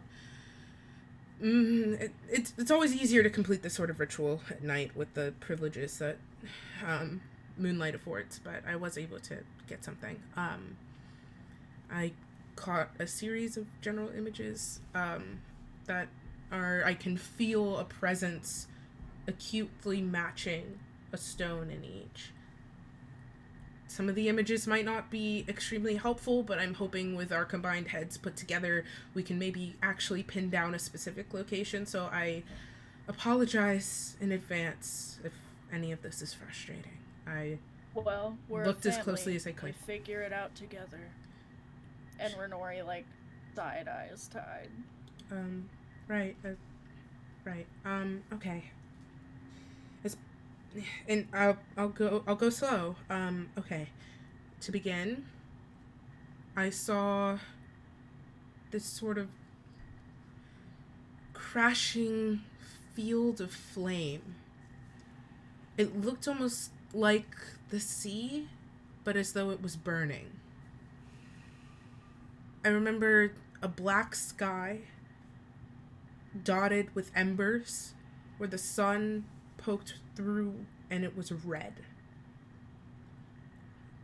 Off in the distance there was a spire of what looked almost like pure obsidian.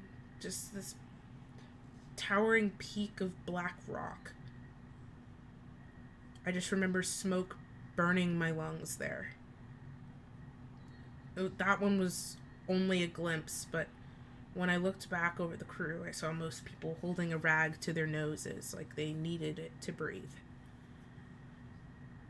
That one passed rather quickly. Next, I saw nature. It's hard to describe. A stone room of some kind, although I couldn't see the walls. Plenty of plants just sort of growing in through the rock. In this one, I got a clear visual, which was part of the issue, is that the surroundings aren't very helpful. I saw the stone that it wields a sort of natural energy, like pulling from the earth itself. And I saw it sitting upon a pedestal, almost rooted inwards onto the stone. It was like a tall obelisk with a hole in the center, and it was just resting in this hole, and vines were sort of entrapping it within. But there was nothing more to the surrounding that I could see besides rock. I got the sense that it was deep underground, but not deep underground, but frequently visited.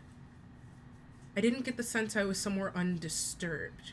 When I looked around, and I looked as best as I could in the few seconds that I was there, I did notice fresh footprints, tracks, like several people had recently been in and out of this room. And then I changed again. I couldn't get an excellent read on this one, but I saw... It looked almost like a ship, but not ours. And I saw a woman, only from the back, white hair, purple jacket. Couldn't get many other details. But that was really most of what I could get, was just crew and this woman, and I was looking at her from behind, looking down over the ship. It was a black ship, black wood, which seems oddly counterproductive. white sails, purple flag. I couldn't make out the symbol flown on it. Could you tell if it was moving or if it was Yes, docked? definitely moving. And fast, too. All of the sails were down. She kind of cast a glance at Casper. I've been trying to understand how these things work. Right. And finally, I saw... It wasn't even sight, per se. I just felt this squall of wind, like I could hardly even breathe. The air was just being stolen from my lungs as I was trying to inhale, and what I could make out through the storm that I was in, I was on solid land, this I'm sure of. I could see water, but it wasn't quite the ocean. I don't know, it was a very choppy body of water. Somewhere cold, or maybe that was the wind. I'm still not sure. I'm sorry, I know this isn't quite all that helpful. But I was standing on a shoreline of some kind, I think black pebbles. I kept getting hit by them, and looking out over water that was choppy and rough, and the horizon line was just sort of obscured by fog, and I just had the very deep sense that I wasn't looking at the sea. I tried to look for the other half of the water stone, but I couldn't get a visual on it. I'm sorry. But we have the other ones. That's a good place to start, at the very least. That's okay, Tessa. You did a good job. Don't disparage yourself, Tessa. You're doing something none of us can do. Something is better than nothing always. Yeah, thank you for that. I appreciate you, Tessa. I appreciate you too, Renori. Thank you. Oh, thanks. So, Well, The immediate rejection with this compliment. this is what I was able to see. well, maybe if we as a group go through them one by one and share any information that we might feel we know that ties to what you said about each one, we can maybe hone in a little bit on at least one, maybe more. Everybody go ahead and do me a history check.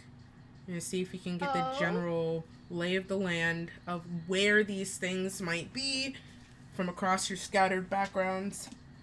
Yes! Not 20? Yeah! Nice. For 23.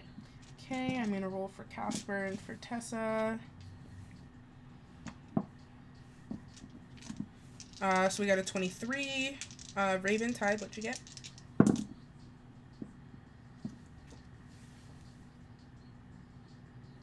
The 16. 17.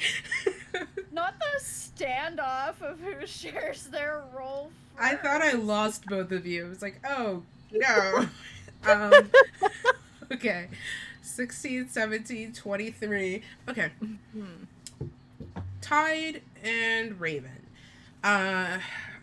Most of the locations pull up a few things for you.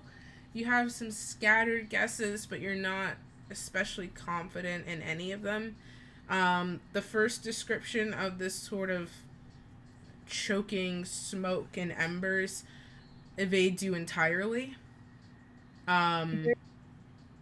Just a question. There's nothing from when Raven visited Mephisto that could sound potentially familiar. Go ahead and roll me an intelligence check.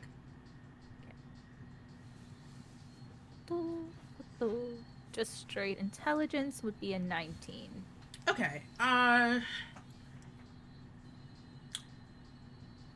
The difference, and it's a hard difference to attune to, you get the sense that you are on, like from what Tessa described, something about the landscape, like, okay, let's back up.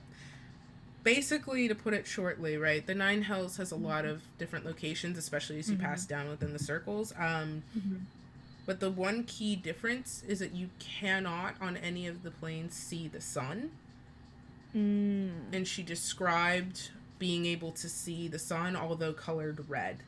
So you get this sense, it's not necessarily to say that there couldn't have been any involvement in that area, but you don't get the sense that you're in, at least on his playing field. Tide and Raven, when you think through, the first location eludes you in terms of, like, if you were to pin it down, eludes you entirely. You get... There's a few places your immediate memory of this sort of earth stone that was being described to you, immediately you think back to Al-Hasari. From the experiences, the combined experience that the two of you have had just traveling, that just sounds like the kind of nature that maybe an elf area would be privy to, but you're still not entirely certain. You haven't been in a lot of places with a lot of established greenery in that sense, and especially nowhere, she mentioned a lot of stone with the nature working within. That seems like somewhere old. Nothing's super coming up, but you like get in your head, like, okay, maybe you start thinking in terms of, like, established a construct that is visible, because that sort of constantly frequented thing comes to mind.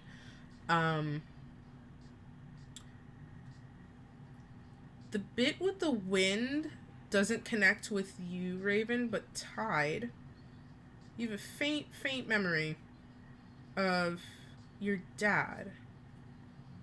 When he was running the store, every once in a while, he would take a trip. He didn't like to leave you, but he would take a trip to go and get some sort of rarer materials from some of the more wealthier areas, if he could, and wealthier goods in general. Shipping started to become rough, which just sort of run over from the war. A lot of things became affected, although even though Rydell has taken a neutral stance, there's just been a very noticeable hit to a lot of, like, major shipping lanes, which a lot of townsfolk gossip about.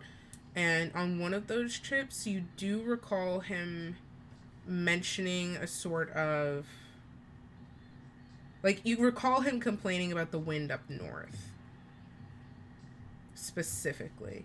Like, that just, and, like, it, describing it, although at the time you probably would have thought he was just being dramatic, his descriptions at the time kind of match up with what Tessa was saying. Wind being stolen from your lungs. No, the thing with the woman with the white hair escapes all of you, even Renori. Okay. Whew. Renori. The thing with the flame, it piques an interest, specifically because you get the sense with what Tessa was describing, if obviously the ship is there, it means it's somewhere accessible by water. You have a feeling that you could probably start to narrow down maybe where it could be, but you get the sense that this is a location that's been affected by something. Although you're not able to put your thumb on what. It just doesn't seem like anywhere the Seahawk could access would be, on fire. So that just strikes you as odd. You get the sense that perhaps with the Earthstone, Al-Hasari sits at the back of your head like a maybe, but it doesn't feel quite right. There weren't a lot of details Tessa was able to give you that match up with something that kind of feels right to you, but you feel like you're confidently able to dismiss that as where it is. Because you remember from the past her describing Elian having it. Yeah, in that timeline. In that timeline, yes. So, but that's kind of the knowledge you have to go on right now. I know. Would what she described at all feel like my home? You don't think so. You are very familiar with the sort of chill of death that hangs there, both before what happened and after. And you just get the sense that if that's where it was, that would have struck her, especially as somebody who is so upholding of life. And oh god, I'm trying to go through all of these with my brain. The woman, the description of the woman eludes you entirely. The wind bit you also do recall from your history. When you were at the school, Altea did describe there was a point in time where she took leave for a while. She had told you before she left that she was going to be taking this trip. Did not describe what it was for necessarily. She gave you a sort of flippant example of saying she was going to get supplies for the just helping out some of the children there before you knew it was a school, obviously. Just getting general supplies. She was going to try and make a better effort at educating you all, which sort of is like a painfully ironic sentiment now. And you recall her going up north, and you, at the time, do remember overhearing a conversation or two about a land just affected by wind and in need of just affected by wind up north. But it doesn't necessarily, nothing more specific takes root. I think I'm going to leave us to simmer. Raven, wait, do you have a question, Raven? Yeah, I just wanted to see if Raven could see the mirror to see which gems are the same from this timeline to the last one. Tessa's already put it away, but you can ask her. Well, it was out before. Did Raven, like, get any kind of look at it? She was like facing away from you, and she kind of had it in front of you, and she like put it away. I don't think you probably wouldn't have gotten a great glance. Yeah, at it. Raven's not gonna ask. So that's fair. This is a clarification question. Is the air one the same one as the black pebbles, or did none of us get a read on the black pebbles? Okay, that's all part of the same scenery. I think what I'm going to do, because that was a lot of information download, is leave us to simmer for a little bit as we go and take a break. So, if you've been hanging out with us, wow, my voice broke there for a minute. If you've been hanging out with us, please just do yourself a favor and just do a huge stretch, adjust your posture, get some water, get a snack, take your medicine if you haven't already for the day. We will go piss, girl. Go piss, girl. So true. We will be here really quick on the break. I don't know if Jake's going to be joining us this time, but that's okay. We're going to manifest some love for Jake up in chat for a little bit. I had said this at the beginning of the stream, but I'm going to plug it again while we have a quick break and everybody has an opportunity to look at it. Pride December is still going on. If you missed it, I was able to DM a Lord of the Rings themed heist one shot over on Mermaid Royal's channel. The VOD of that is now uploaded on my channel if you want to actually take a look of it. But that was for an event called Pride December, which is raising money for Rainbow Railroad, all these queer creators across the Twitchverse coming together to raise money. It was so fun. If you are feeling generous this holiday season, whether you celebrate or not, and you do find yourself wanting to monetarily give, Pride December is a wonderful cause. It helps displaced queer youth who are fleeing from persecution find homes in new countries with resources that they need to thrive. They have done some incredible work saving real, tangible lives. If you can't donate, that is totally fine. There's never ever pressure to give monetarily, but if you would like to boost the campaign, that would be absolutely wonderful.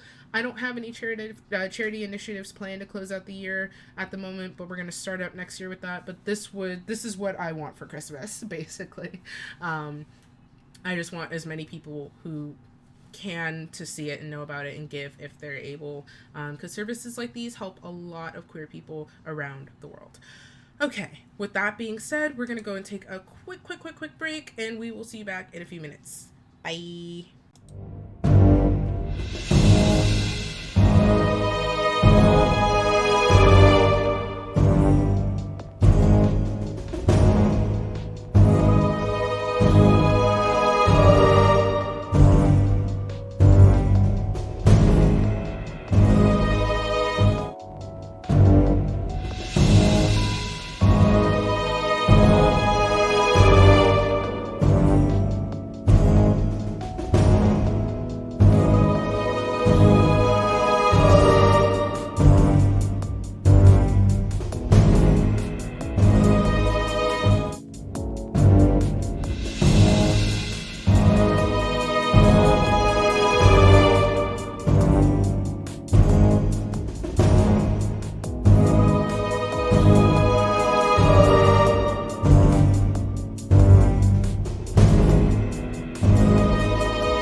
Got it. Good one. Hi. Welcome back. To say that as soon as we come. That was I'm becoming exquisite proficient. timing. Yeah. Well, you see, so Matthew Mercer has talked about how Liam hurls a bunch of curse words at him before they come back from break, and that he always stops it right before, but I want to do the opposite and instead get caught every time saying something. I would just like to note that Kristen is proficient in wieners. That's what she just said. Yeah. Someone clip it. Yeah, that tracks. You know what? I'm not sorry about it. You don't have to be. You should be You proud don't of it, have in to. fact. Okay. Welcome back. I am Gorgeous girls love soup. So true, bestie. There was something I was supposed to do, but didn't do it. Hold on a moment. I am gonna drop the going live tweet because I am trying to be a person who remembers to do that. Oh, Retweet that shit. there it is. If you're here and you have a Twitter and you're feeling kind and you would like to let other people know that we're here, I'm going to even do a little quote retweet myself and say that we're back. You're back from break. If you'd like to just give that a little bit of a boost, obviously no pressure, but it is a cool free way to help us reach new friends that would like to come hang out with us and go with us on this journey. And then, once again, your friendly reminder for anybody who's new, who's joining us at this point, who maybe skipped a few episodes but is joining us live anyway. Hi. You're awesome. All of the VODs are up on YouTube to watch, and this VOD will be going up very soon. So, with that being said, we're going to jump right back into it. So, we were left with a sort of info dump as Tessa gave as best of a detailed description as she could of where the remaining stones are, and it looks like you have your work cut out ahead for you. You each were sort of able to ascertain various points of information from your life experiences in your own heads, and you did. The group sort of fell into a hush as everybody ruminated on what has been said. Few moments have passed. Table's yours, Nori. Okay, cool. So this is like so I'm sorry, I have a horrible brain. So if I'm supposed to know this and I've forgotten or whatever, apologies, but You're fine. What is up north?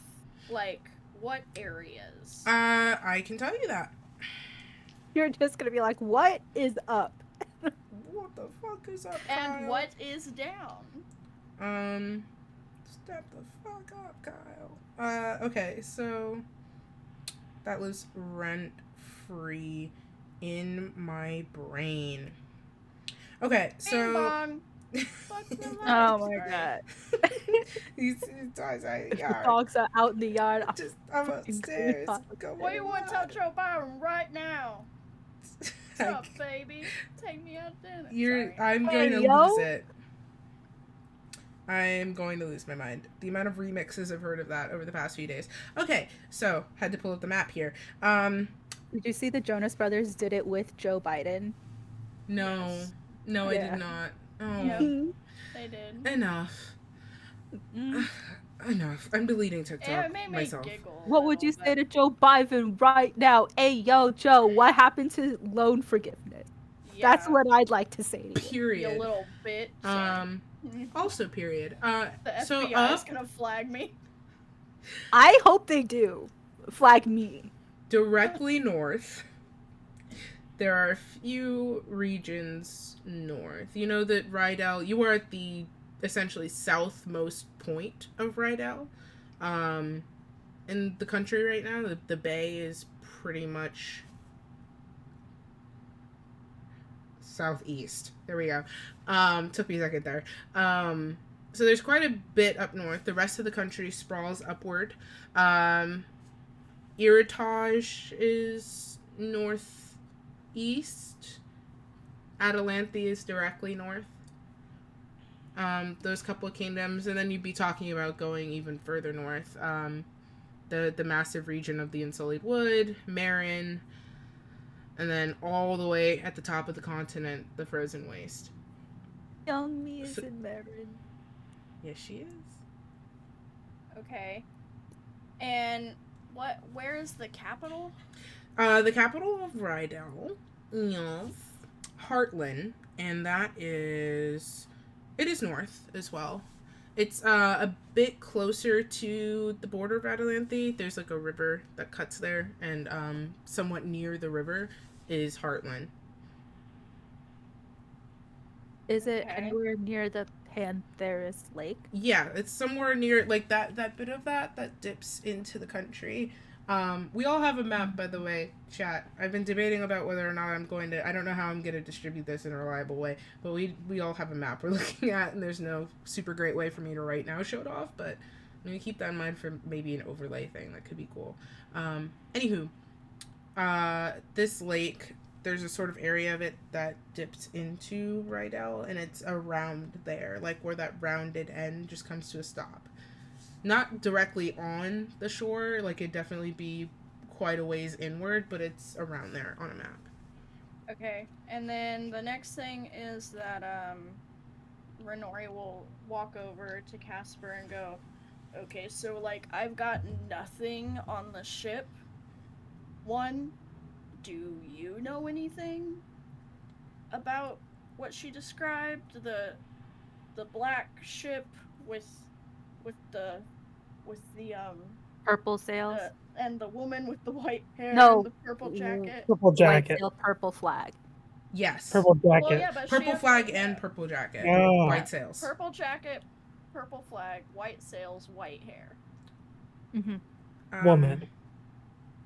Women. So true, bestie. Moving fast.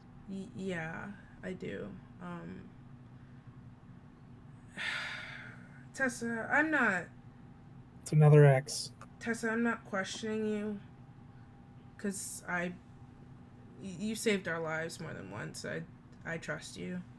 I'm just asking for posterity's sake. Are you sure that thing can't make a mistake? And Tessa kind of raises an eyebrow. No, the magic is pretty infallible. The only mistake is if I don't see anything at all. It's not necessarily a mistake. What I see is true. Casper just sighs. What does that mean? Is this another fiance? Raven mutters out loud. What? Casper gives you a weird stare. Don't know what the fuck that's supposed to mean. I know who that is. Oh shit. No. Wait. Does Nyreen So he kind of like casts a strange sideward glance at Raven, and anyway, Sorry. I mean, I'm not Casper, upset. It's just like since Raven made that weird comment, have you ever been engaged before? What is happening right? What is happening right now? I don't know. We were Raven talking said about. it, but now I'm curious. I was just making a joke. I didn't mean anything I said. Well, yeah, but now it's out there, and I'm curious. We talked about this. Like, why are we? We were past this. Okay, never mind. Yeah. So whose ship is that? Anyway, there's a number of pirates still in operation undercover, that operate pretty wealthily, under the Queen's nose. Some of us are still known to be in operation, but we slip off of the radar. Others, they just sort of work in the shadows. That is the one that they call Hex. She's a very, very powerful. Been sailing about as long as I have, pretty much to a T. thing is she's supposed to be dead, like, definitely was executed. So, Well, I mean, lots of people have been supposed to be dead and come back.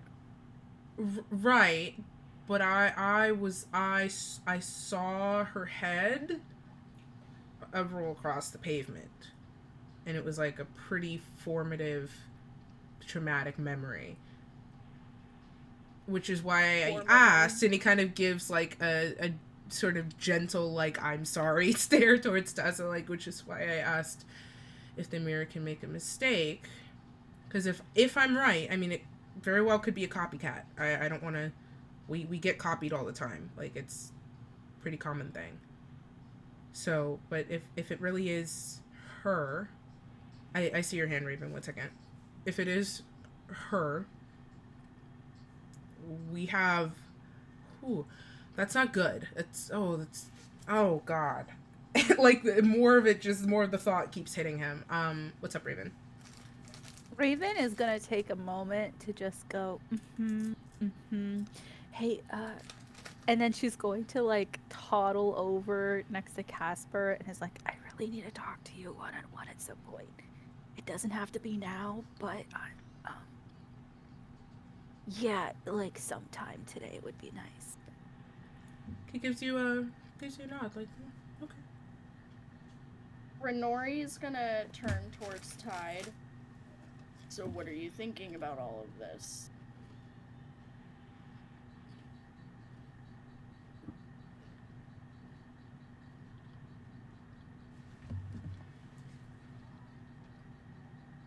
You had a lot to say a few minutes ago. I've heard of the place that takes your breath away, but I don't know where it is. I know it's up north. Same. And I have some ideas about how we can pursue that.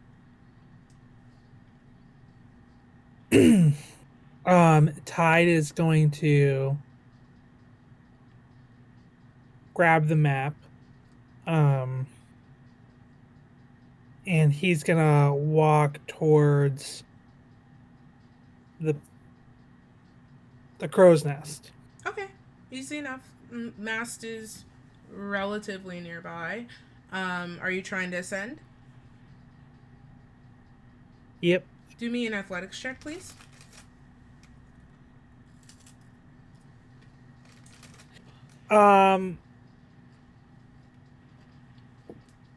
Tide is going to rub his hands together real quick. To give himself guidance. Okay.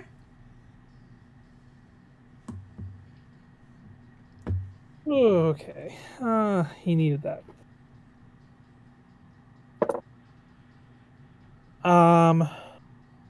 It's a 10. Okay. Oh God. It's not easy. The boat is moving a lot more than it usually does. I imagine your hands are usually kind of like clammy just from the nature of your skin, but it's probably a little bit worse with the stress right now. It's very hard. There are a few times you definitely slip a couple of rungs, if not more. But after a very harrowing journey, you do make it up to the crow's nest. Okay. Yeah. While he's up there, he's gonna unroll the map best he can, because he wants to sit down, but he's a big guy, and I'm imagining that the crow's nest is not super. Well, It's now. more meant to stand and look out than anything. It's not super comfortable to sit in. And the entire time he's looking at the map, he's just fiddling with the ring, trying to remember any sort of detail that his father would have told him in regards to where this northern place might have been. Okay. Go ahead and do me an intelligence check. Okay. Do I still have guidance? It's for a minute. So no. I imagine that ladder journey was not a quick one. Lots of Okay. pausing and like, whew. 19. Okay. You sit back and kind of let the sound of the waves reach up to your ears, as you think back. Your father didn't give specifics on exactly where, but you do remember him talking about specifically Pantheris Lake. The lake is massive. It's basically almost a, for chat who's not looking at the map, there are two continents to my version of Faerun. There is the eastern continent and the west. And on the western continent, Pantheris Lake is sort of a cookie cutter cat-ish shape in the same way that Italy is a boot. A cat-like shaped lake that occupies the pretty much dead center of the continent, with an area in almost every region. So there's basically a coast in every country on this side, and it's sort of neutral waters within. So you do recall him mentioning the lake by name, but he wasn't like, oh, over in blah blah blah specifically. You just know that's where he went. And Tide, remind me because I didn't give this backstory. Did Tide in Rydell Did Tide what? grow up in Rydell? Um. Eh. You spent a. You've spent enough time here to have a general like lay of the land, knowledge, and everything. Very much in the way of like an immigrant who's lived here for several years. Like, you know where the countries are. You have a general idea of like their demographic and everything like that. But you probably wouldn't know super specific history. You spent most of your childhood actually in Sona Tirane on the eastern continent. And moved over to the other half by boat. When your father's shop, he decided to pick up his shop and move it and like actually settle a mortar building. So you left a community of Genasi to go and start anew with your father. Okay. So,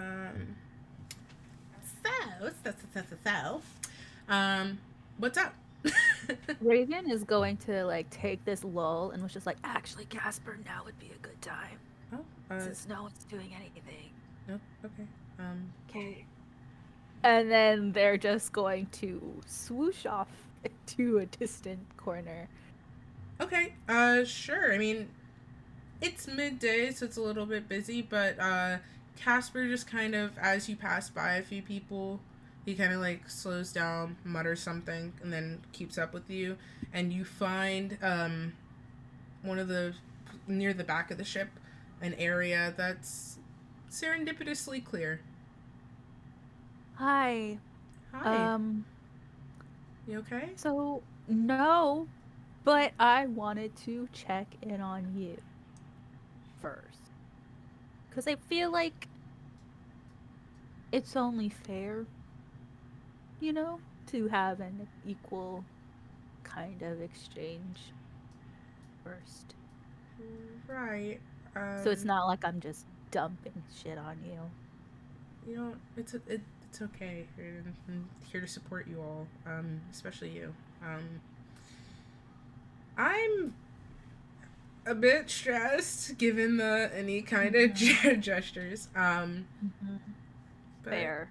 You know, my job is to take you all where you need to go, and I'm going to keep you all alive and as healthy as I can within my power. And so far, we're all alive and together and making progress. So you can bear through the rough patches for me. I appreciate that a lot. Can Raven also try to remember if the whole like Renori Faustus Casper Raven conversation happened where like Raven sussed out the whole like religious aspect to like why his smoke smells like incense. That conversation Roll where they all me. were like, we're all sad orphan people.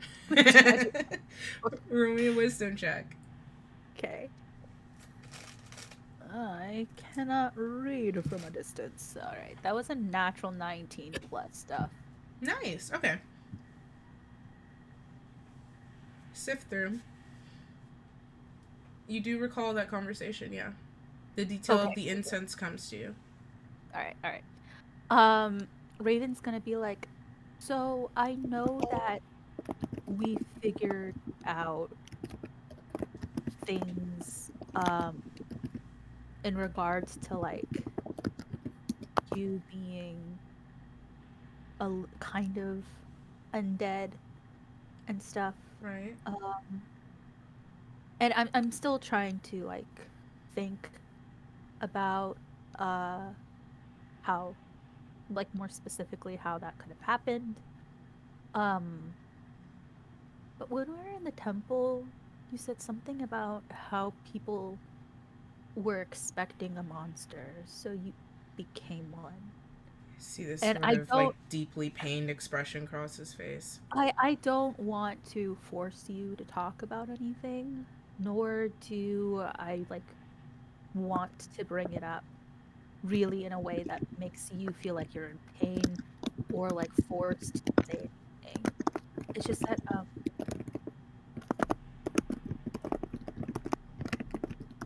I guess what I'm trying to say is that as somebody who was also expected to be a monster, what is happening right now? The aggressive typing. Chris is. I was really trying not to acknowledge it, but when you went quiet to think and it was just. I'm a professional, guys. And I keep looking. I'm like, oh, maybe that's like, I need to pay attention. Maybe that's a message to me. Nothing in chat, nothing in Discord. So, like, what the fuck is he doing over there? Launching nukes? Maybe. Okay, Yeah. that's fair. I'm not here to hate on a girl boss. The whole Hawaii thing happened. It was Chris just typing away. God. Anyway. Sorry. Anyway.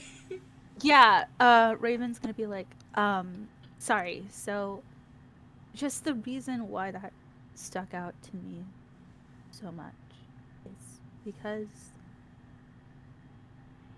I was also put in that position, and I also ended up making a similar choice to kind of become the monster that they were expecting. So what I'm trying to say is that if you need to talk to somebody about that ever,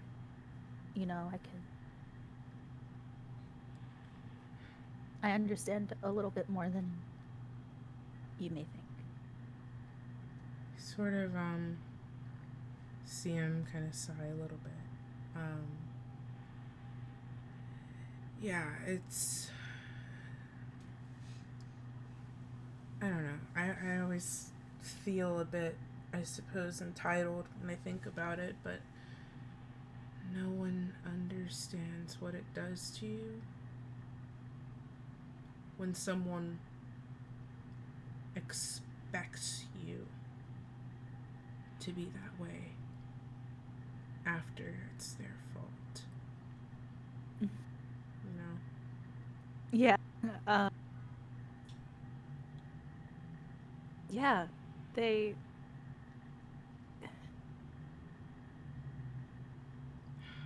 Sorry, I don't mean to laugh, but it's ironic,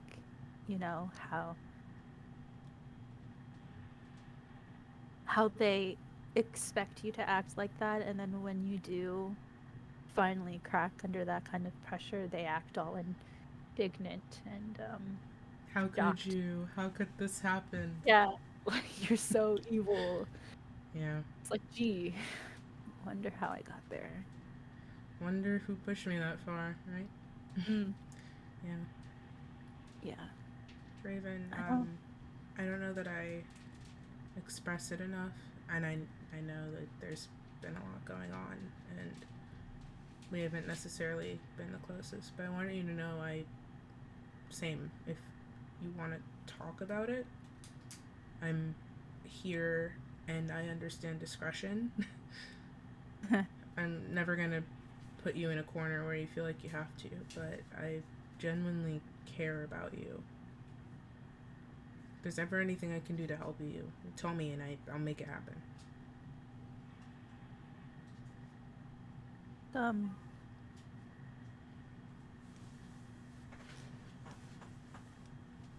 Do you think that Renori would get that? I don't think she's my biggest fan right now. Because of reasons. And I think I'm dreading having to explain and then still getting rejected after. I think if she's mad at you right now for whatever reason, you don't have to tell me what it is. Give her... I was gonna give them. I wasn't going to, but I was struggling a lot with the decision of whether or not I give the stones to Mephistopheles, who is a demon. He was my warlock patron. Oh yeah, no, that makes sense. I fringe stories, not personal encounters, but I'm familiar. Yeah. Okay. And she's mad. I mean, I'm assuming because you thought about it. Yeah, that I even considered it. Right. I think that give it a little bit of time for yourself and think about what you want to say, what is important for you to tell her. She's probably going to be very upset starting off. But I think Rin has a special talent that she's always had and is starting to understand a little bit better for seeing the best in people and giving people a chance to explain themselves when most of us wouldn't. Especially after all of us have had pretty tough shit in life. I think it's not going to be easy, but I genuinely think that Minori is going to accept you with open arms when she understands the situation.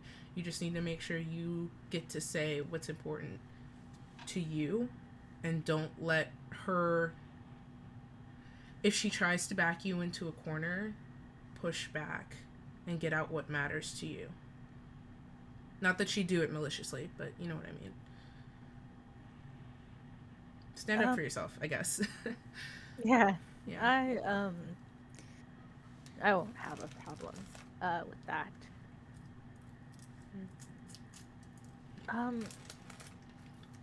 The people who forced you to be the monster that they created you to be, are they still around? I imagine so. Bigotry never really dies, does it? Oy. Yeah, preaching to the choir about that one. Yeah, I can only imagine. Yeah. Sorry, that saying was a little nail on the head type of thing. Right. Yeah, they still they're still trying to kill me. So, as captain, you should probably know that. The cult of elves trying to actively kill me. Thanks for the heads up. Yep. You know, top of the list is always not to let my family die, so. Got that on top. Yeah, so you and Renori are good then, right? Like, relationship-wise? Yeah. Yeah, I think so. I think everyone's a bit on edge right now, but I don't... But, like, you guys are, like, Like, in love and stuff, and you know, yeah, yeah. yeah. I love her. Yeah. How did you know that? He kind of leans back a little bit. Well, it's one of those things I think is different for everybody, but for me, it was when I don't know, it was just something simple. I I was just looking at her and I was just thinking about what my life had been before I met her. The time up and up until now, she wouldn't fucking stop calling me Captain Cutie. Shit still haunts me. Yeah, you blush real easily. Yeah, Go. yeah, I'm not used to being spoken to fondly and people meaning it. Shit's weird. Not even like heavily flirting and like we stopped at a port, went to their local tavern, the bar may I try to make mean, moves with me. I I mean, you're hot. What I'm trying to say is that you're hot. So the fact that no one flirted with you is a little shocking to me. thank you.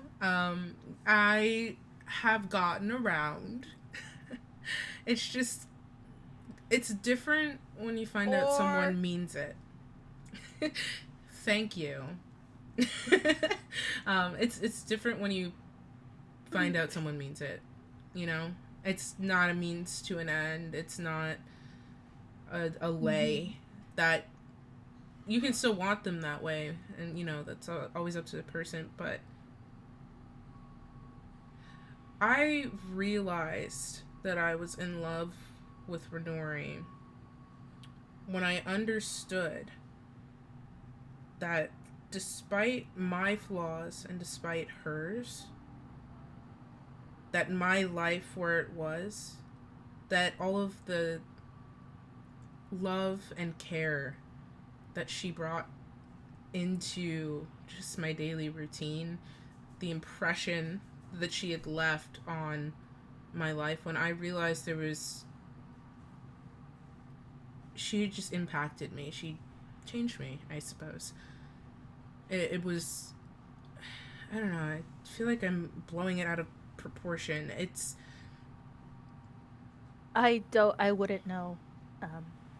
I don't think so. Well, do you feel like you might be in love with someone or thinking about it? You don't have to tell me, but So like yeah.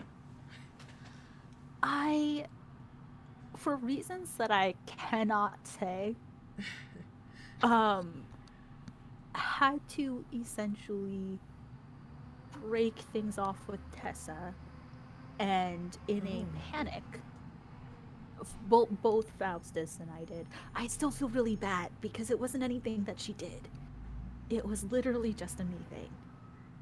Um, Okay. I mean, and so like happens. I, in like a spacey, forgot to actually talk to her about that.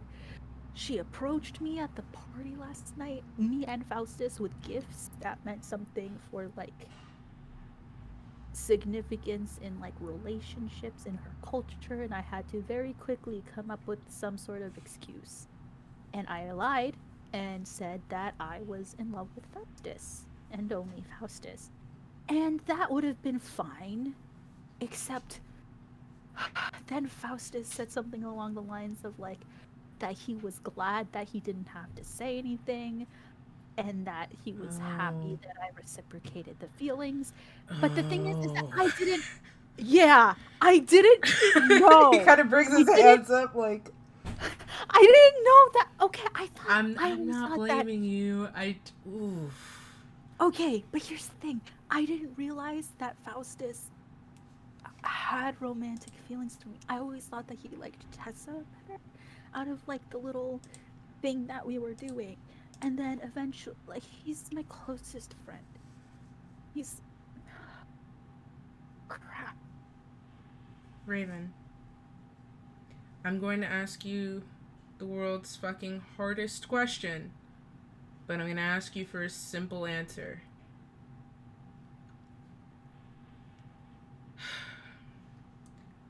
Do you think you're in love with Faustus? No, you don't have to know. Do you think you are in love with Faustus?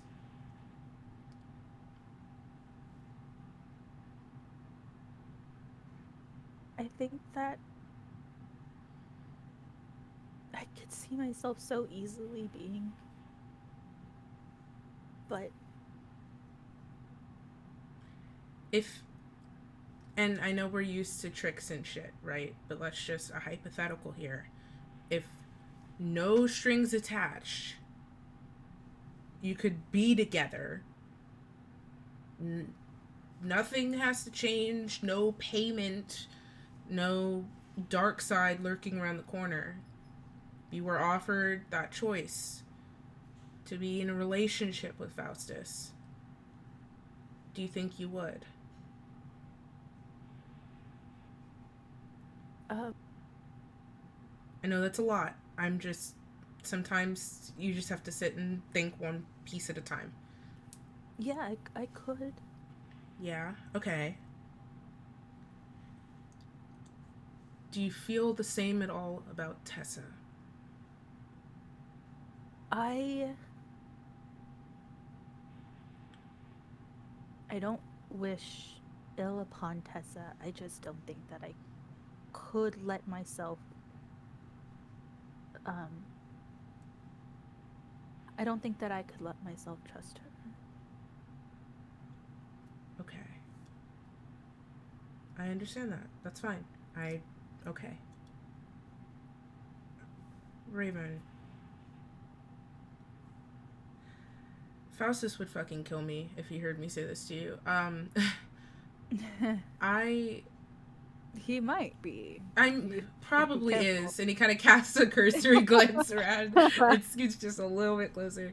In fact, it might be easier if he was listening in on this. That way, I might not have to go through this again. It's always the easiest, right? Yeah. I think for me, I see a lot of how I used to be in Faustus. This sort of quiet, restrained, not wanting to deal with emotions when they crop up, so shoving them to the side and letting fate or anything else that crosses your path deal with it before you have to. But I still see the way that he looks at you. And it's a fucking hard conversation to have. But if you have it in you to have that conversation, I think it would mean the world to him. Because what it sounds like was he thought he got off easy because he didn't have to tell you, if that's how he felt, which I think it is. But now it's become complicated, and I think if you clear it up for him however you feel and you're both willing to try, I don't see... You've both been through a lot, right? But if you're both willing to try, there's no reason you couldn't slowly feel something out to see if you would work.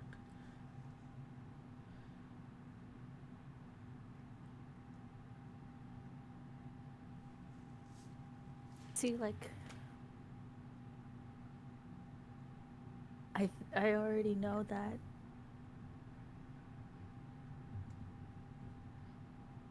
I deeply care for Faustus.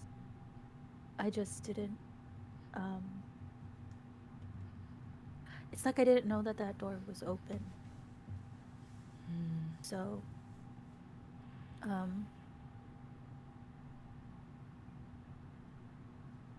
I never thought to open it.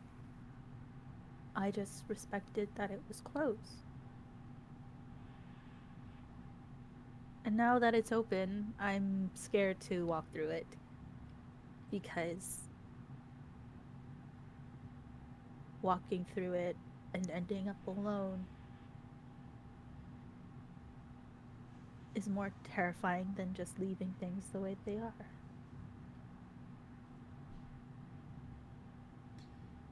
Well, I could not hear you, Liz. I'm so sorry. oh no. Am I not audible? No, you are now. I just think that you spoke too lowly for your mic to pick you up. That tracks. That tracks. Okay. Well, Faustus is a gambling man. Likes to toy with luck and fate.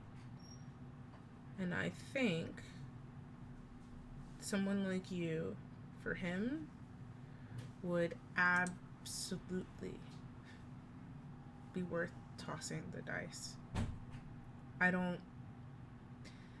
When I look at the two of you as individuals, right, and I just don't see how you could step through that door and end up alone.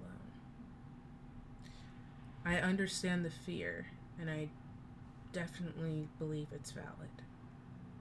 But I think what the bond between the two of you is not as simple as a closed door. I don't think the door was ever there. I just don't think you both were looking at each other at the right time.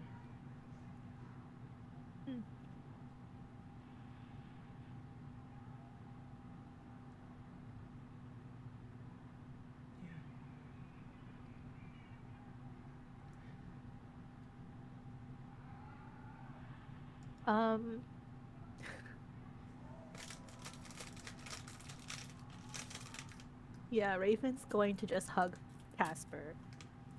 Oh. It's just sort of like impact, and he's like, there's just like the moment of tenseness, and then hugs you and does one of the head cradles. And it's very familiar to you, because Fishhook does the same. Yeah. And you get the sense that something got passed down there. Very good hugs. Yes. He just he just holds you for as long as you need. And as you hug, he just says, Raven, I sincerely hope that you find the happiness you deserve.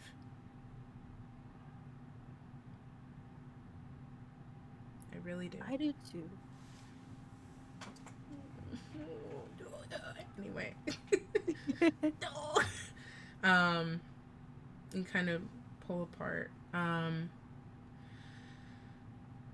Okay. Yeah. So. Yup.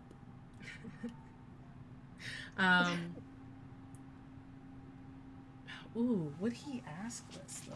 Hold on. I just had a thought. Oh, the way I want you to, anyway. Casper kind of, he's just like a moment of thought flicker over his face, and he might be overstepping, but I'm well informed. I have quite a few elven crew members, and I recognize the significance of their I get the culture bit. Do you want me to talk to Tessa about how do I put this?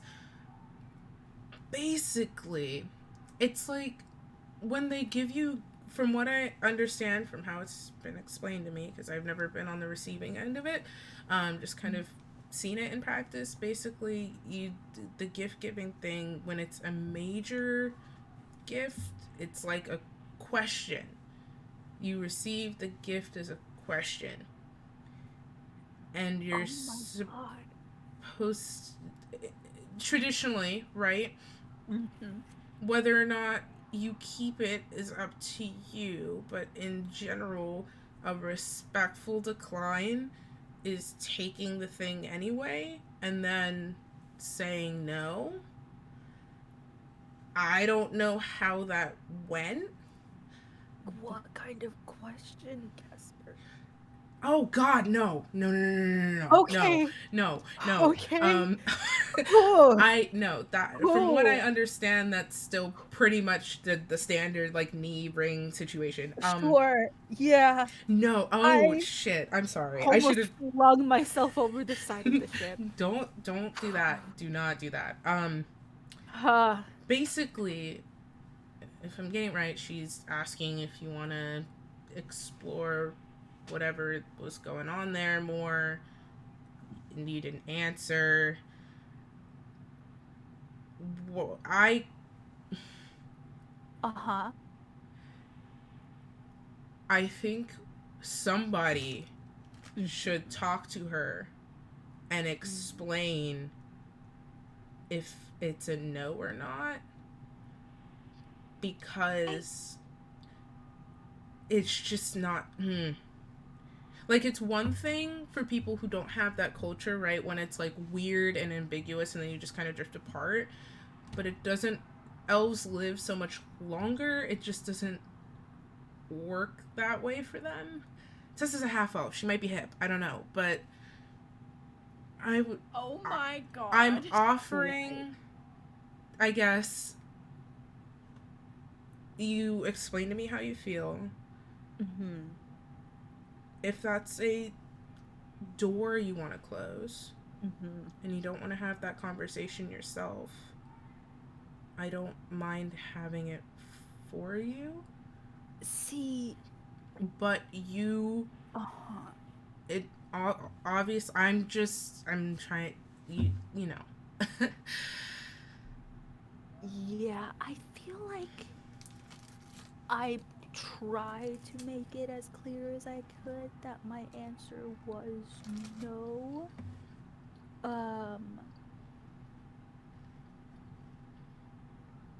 So like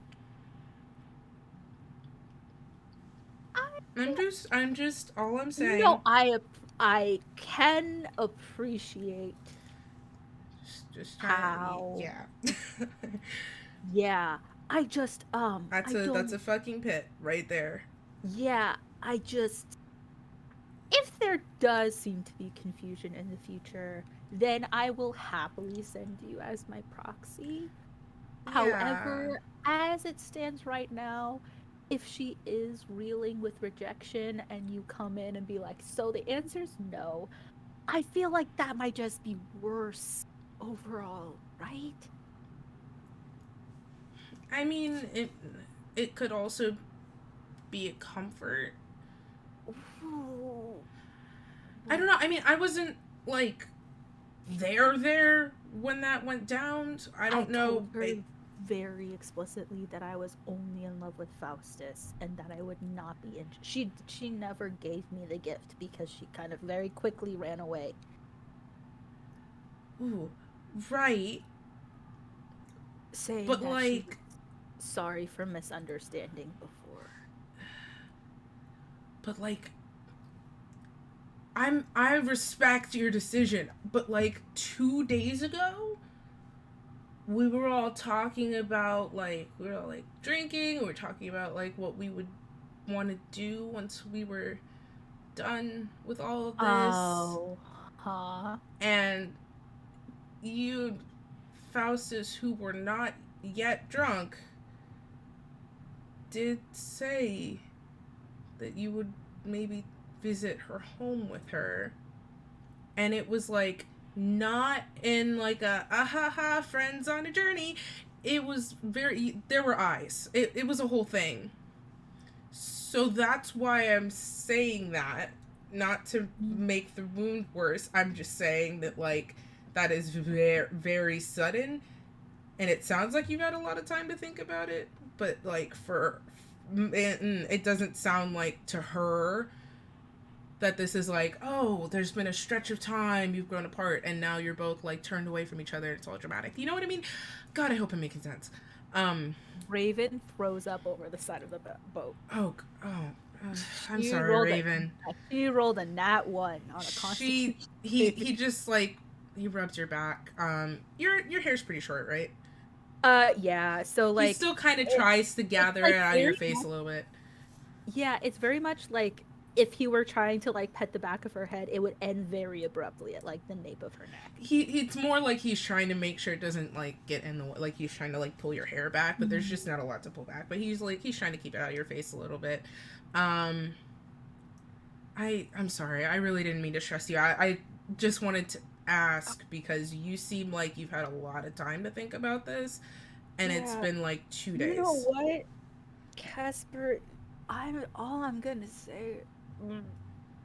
Well, he kind of like Right takes now, his water skin and offers you a sip. yeah, yes.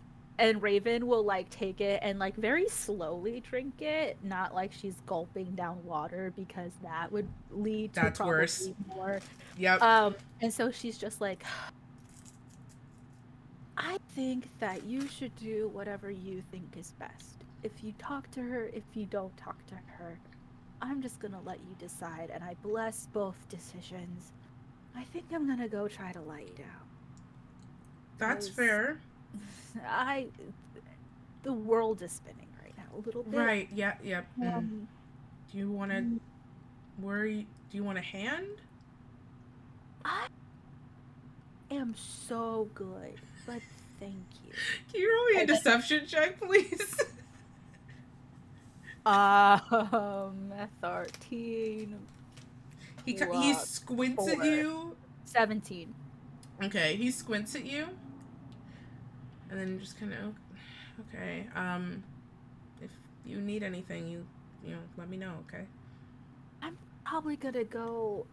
I'm sure Fishhook knows something that can settle whatever. Oh yeah, trust me, he's got you covered. I'm just gonna go. And then so Raven is like hands the water skin back, Takes it. goes downstairs to find Fishhook. Okay, But we'll we can- catch up. Yeah. Okay. Tide, what are you up to? We've all had moments to think, and then everybody started. Raven and Casper kind of slipped away. It's you, Renori, and Tessa standing here right now. Hyde went up the crow's nest first. Oh yeah, that's right. I'm so sorry. You're in the crow's nest. What are you up to?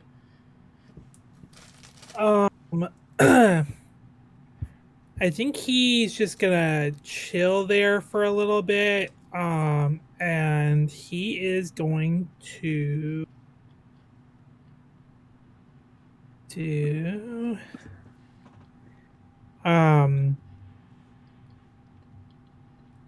he's gonna do some natural recovery. Okay. To kind of just meditate and get some of his spells back. Okay. The sort of scattered sunlight drifts down to you, and you're able to take a breather. Okay. Renori, what are you up to? Yeah. I think first, as Raven and Casper walk away, she'll turn to Tessa, and like close the distance between them so she's closer and in talking distance to where, like, hopefully people can't necessarily overhear. Mm-hmm. So when I last saw you, how are you doing? That easy to read, am I? I don't know if that's true. I think maybe instead we can spin it that I am just that good at reading. Sure. You went to a wizard school. I hope you would be able to read. What's up? I'm Renori, 19, and I never fucking learned how to read. She kind of just huffs a little bit, pushes a little bit of her hair out of her face. She like tries to take a half-hearted attempt at pulling it away from her face, but she just gives up.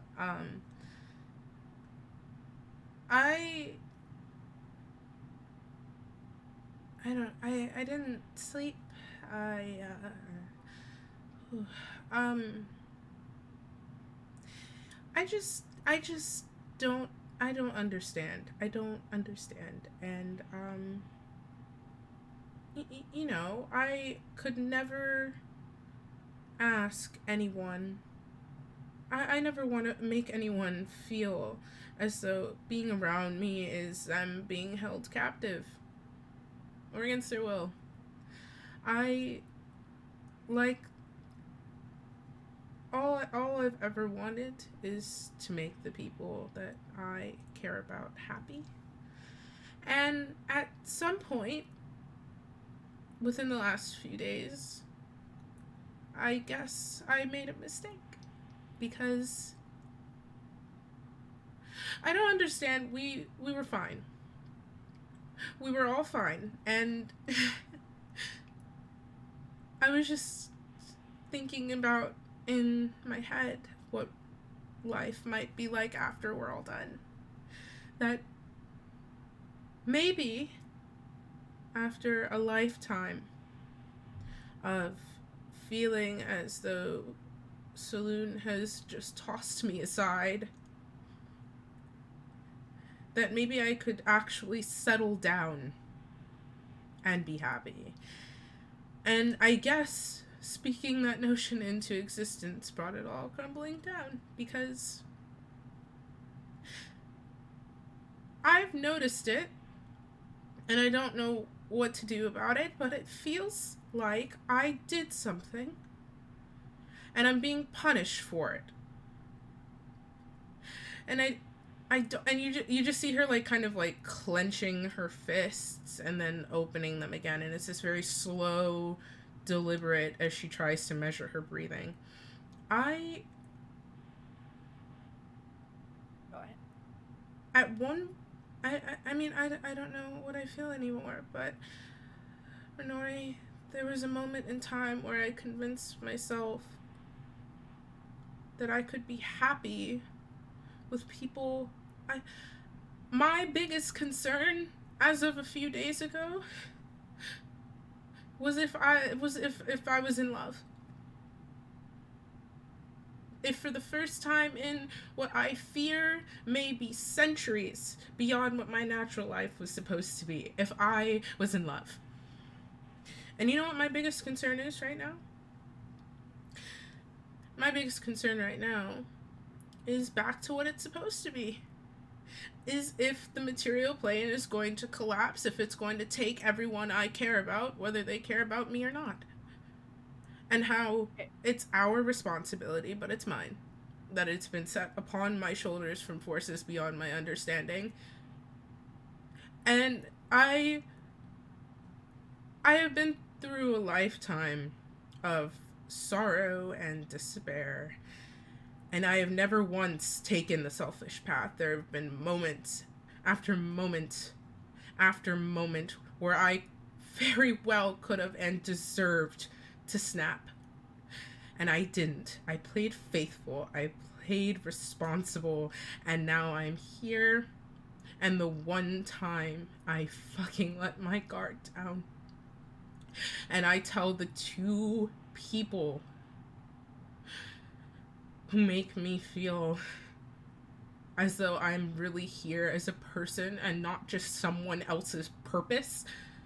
When I tell them how I feel,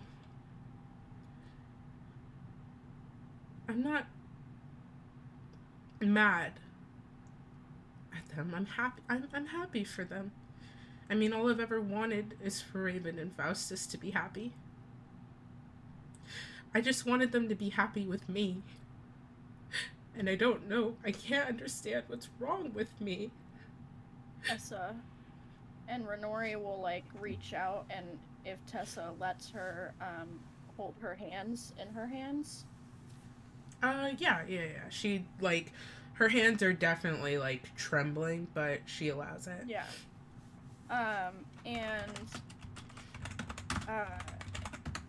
She's going to like take a few deep breaths.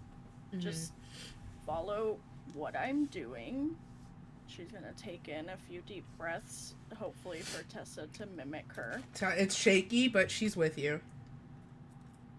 First of all, it's not really my job to speak on their behalf because I obviously don't know the inner workings of their minds about this. But sometimes you can think you want one thing, and you can think that for a very long time, and then suddenly the reality of what you really want comes to the surface, and it's better to be honest about that immediately instead of dragging it on. And so perhaps that's what happened. But even so, Tessa, we're a family. We're still a family. Raven and Faustus, maybe they don't love you in that way, but they still love you. I love you. We all love you. You're a person and you're valuable just because you exist. That's not something you have to earn.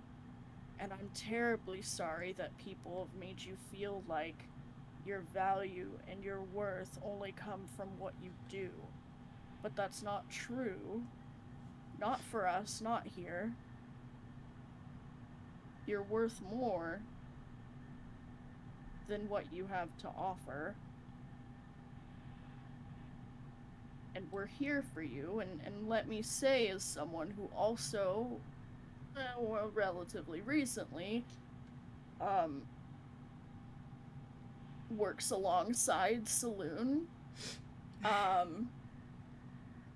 that I don't think she's abandoned you. I just think shit is rough.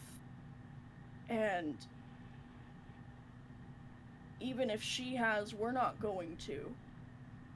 And even if shit is weird or sad or horrible between you and them, it won't always be.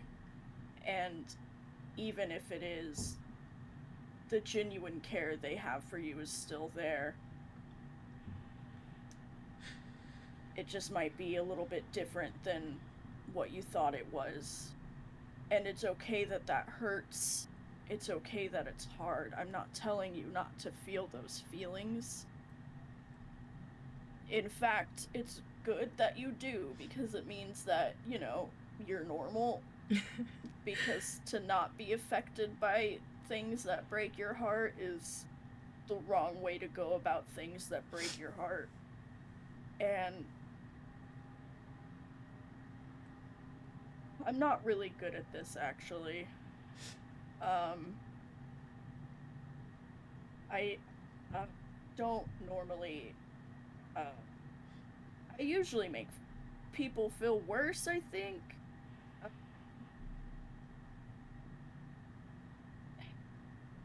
And Renori, like, will let go of Tessa's hands and kind of scrub her face for a second.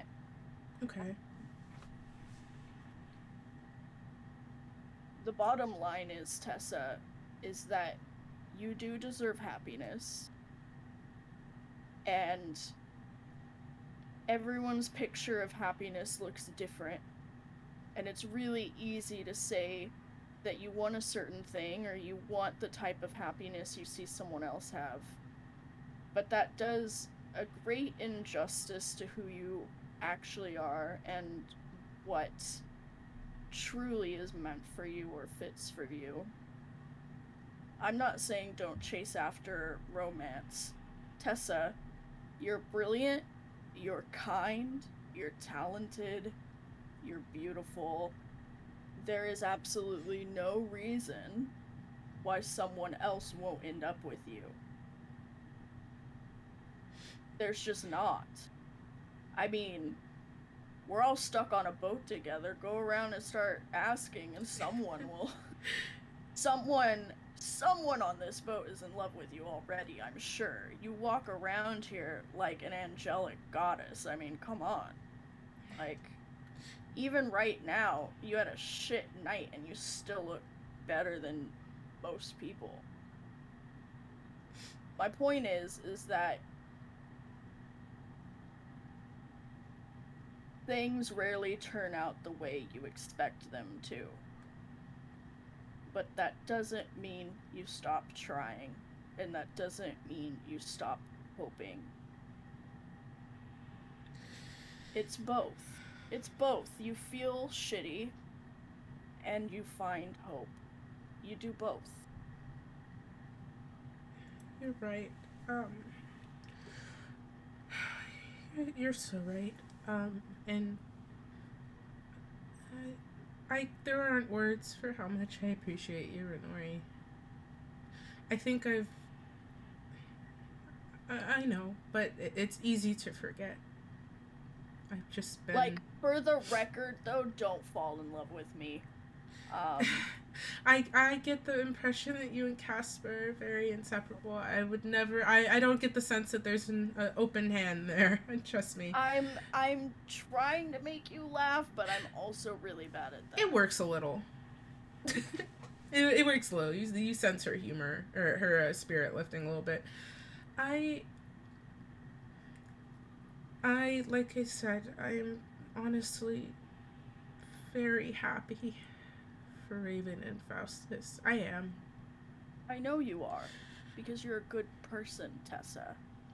You are inherently a good person. I know. I just,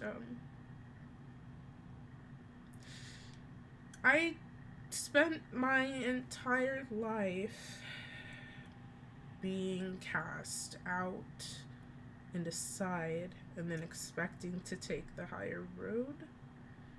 And just the other night, Raven had said the same thing to me, that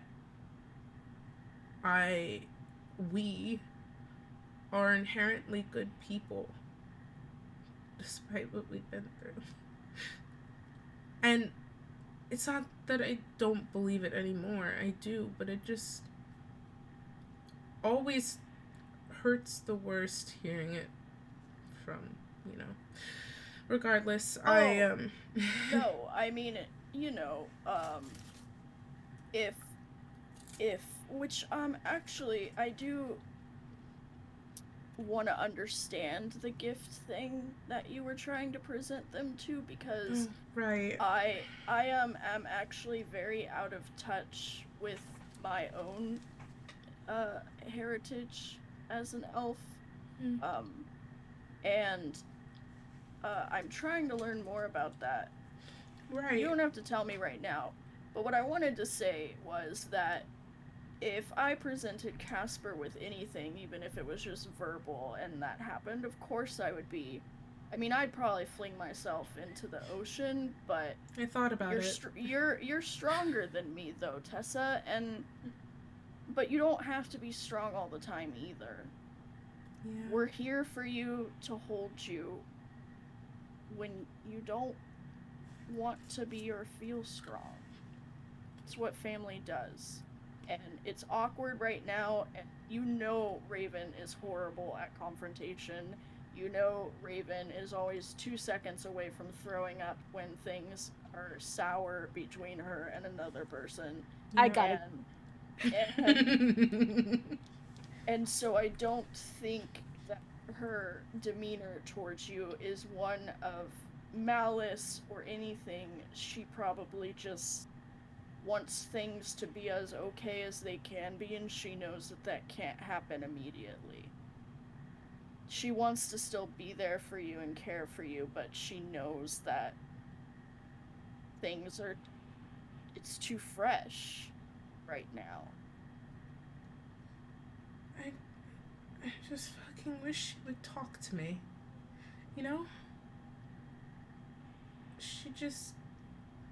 so easily, within not even the span of a night, perhaps just hours. Last night was the only night we've been apart for a very long time. If she could understand something so large and defined apparently so quickly,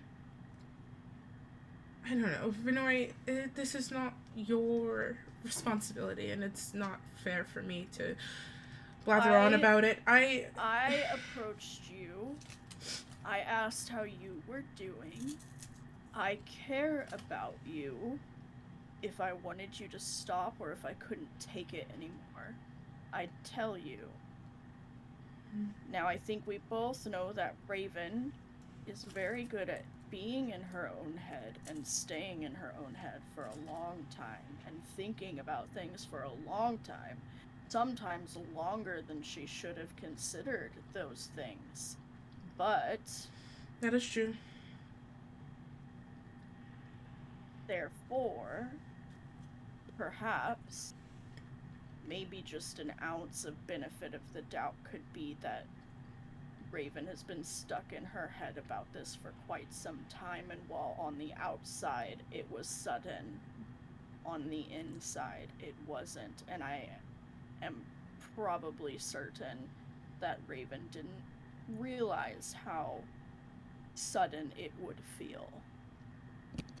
You're probably right. I'm Raven, looking too much into it, I think, but I just... You're not. I don't know. I had this dream, and maybe I was just drunk, because I couldn't... God, this morning was horrible. Still is. But I just had this flash, and where I was looking at all of you behind bars, and that feeling has just been following me, of this guilt that I can't shake. Were you behind bars or were we behind bars? Because with all due respect, if you're looking at us while we're behind bars, I really do expect you to get us out of that situation. Of course I would. And, no, I was. And I was looking at all of you. And it was a fucking nightmare. You all looked like you wanted to kill me. Well, in this life that we are living here and now, Tessa, that's not something that's gonna happen. I know that. I just, I've always, you look for signs anywhere. I've always been privileged to speak with Saloon more often than most do, but you look for signs anywhere, and I took up the faith with Saloon because I was asking her... Renori cringes at the word faith a little bit. That's fair. I took up faith with her because I was asking her for forgiveness, and I was asking her for a fresh start, and I can't help but feel like she was trying to tell me that I was going down the wrong path, and I don't understand why. And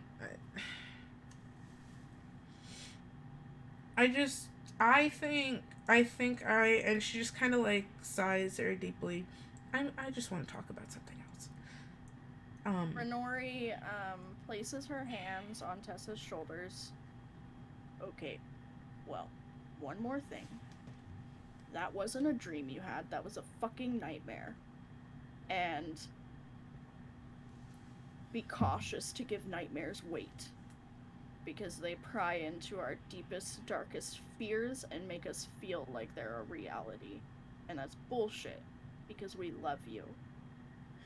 And second of all, I forgot what I was going to say. So, we can absolutely talk about something else. Okay. Actually, yeah. What would you like to talk about?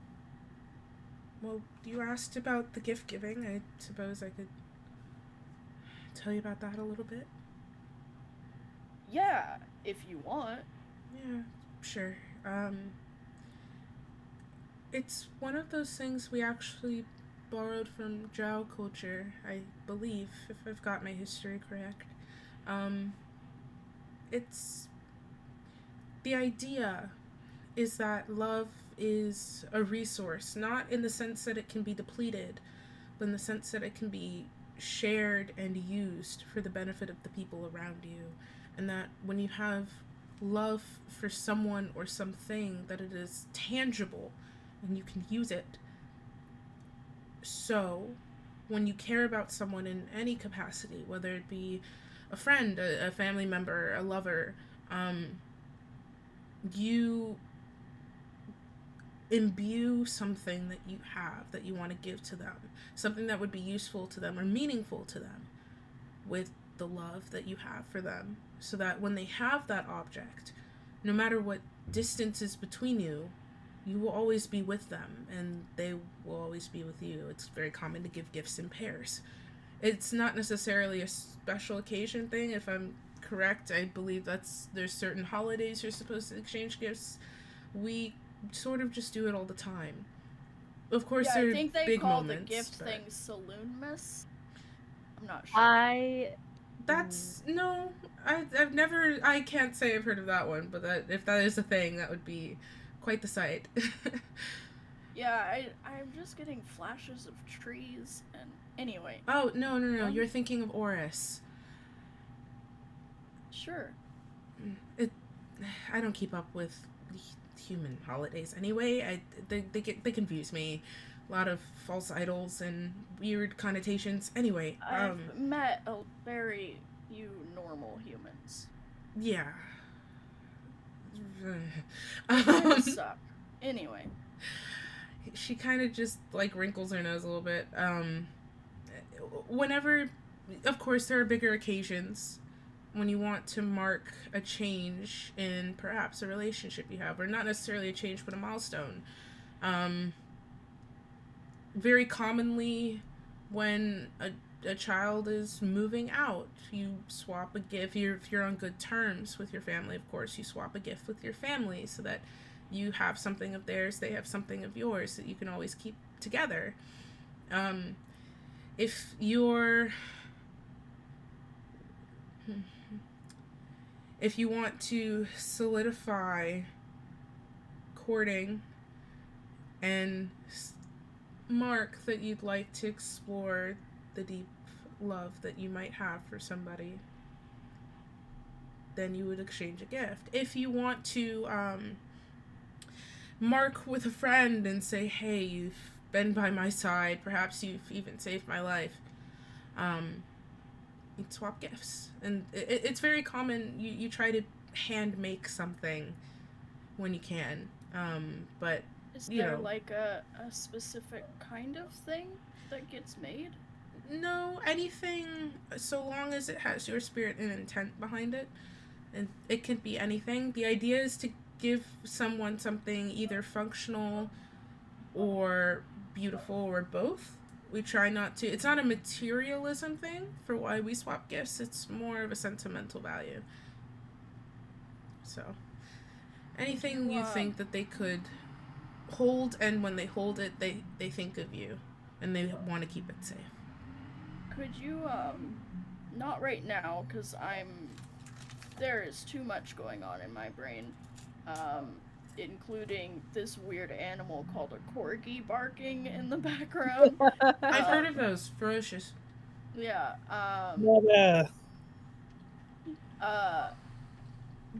there's too much going on right now, but could you, like, maybe sometime help me brainstorm something to give to Casper? Oh, of course, yeah. Because I quite literally have no idea.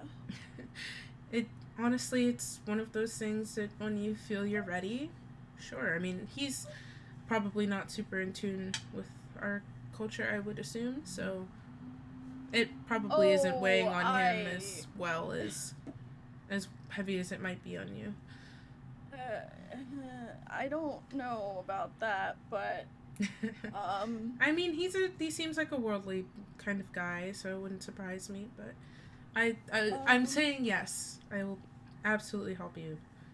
Thanks. Of course. Tessa, I really hate to emotionally support you and run. She just sort of shakes her head. Renori, I can't keep you here longer than I already have. Please, whatever you need to do, go do Well, it. we're gonna work on your self-talk because you always say things like, I decided to stay here. So I just really need you to erase the notion that like you held me captive, like I came over to you, I wanted to talk to you, you know? So Right. positive self-talk, like I'm shit at it, but I know what it's supposed to be, so like we're gonna work on that, and maybe I will too, but that's to be seen at a later date. I need to go find Tide. Oh, okay. Do you know where he is? I did see him go up to the crow's nest, but he hasn't come back down, so I assume he's still up there. Great. Thank you. Of course. And Renori is gonna, like, awkwardly, like, salute. And, like, head towards the crow's nest. And she doesn't want to get in it, but she wants to climb up as far as she can to, like, see Tide and be like, Tide. It's a very small opening, so chances are you probably won't see Tide. You can definitely attempt to yell up at him without going all the way up if you'd like. Do I have to roll to get up there? If you want to get up there, it's going to be an athletics check, yes. Okay, well, yeah, I do want to get up there. Oh, that was... That got caught in my keyboard, and Okay. 15. I just want to say, as the one person who failed getting up to the crow's nest, I got an 8 the last time. So I think that if you get above that, you're probably good. You, what'd you get? 15. Okay. It's a little bit of a rough climb with how much the boat is moving, but you do make it up unscathed. You don't, plummet or anything. Like, it's just not, you have to probably take a few breaks to orient yourself at that height. But you climb up into the crow's nest easily enough. Tide, you are probably still, like, tail end of meditation, as Renori pops her head up. Tide! Tide! Tide! No. I want to talk. Can we not do it up? Can we not do it up here? I might actually die. Yeah, give me a minute. I'll come down in a second. Okay. Renori will scurry back down. Okay. Come down the ladder. Tide's gonna finish his meditation, which with that therapy session I'm assuming is almost done. Yeah, you have like 1 minute left, basically. So he'll finish that, and just to keep things spicy, he is going to he's gonna wild shape into a hawk and fly down, and look at, like, perch on the side of the boat facing Renori, but he's not gonna shape out of it yet. Okay, Renori, you see this hawk circle, and then take a slow but pointed descent down to the railing, and then sit and kind of shuffle its wings and just look at you. Do you have to be like this right now? He's just gonna, like, shake his head and, like, flap his, like, open his wings up and close them really quickly. Okay. I want you to do whatever's comfortable for you. Because I'm worried about you. And I know that the last time I said that, you said I don't have to because we're not family. I don't quite know why you said that, or what maybe the definition of family means to you. And I obviously don't require you to reciprocate the fact that I consider you my family. But outside of this ship, I have no one. Not even a hope of anybody. I was alone traveling for a long time before I ended up on this ship, and I avoided everybody while I was doing it. Tide, you have been one of the kindest to me, and I know it's probably taboo to talk about everything that happened before the other day, but you've given me a lot of great advice. You've made me laugh. You've supported me. You've trusted me in my judgment when no one else did. And all of that has meant a lot to me. And those are things that I don't forget. And so when I see you not quite yourself,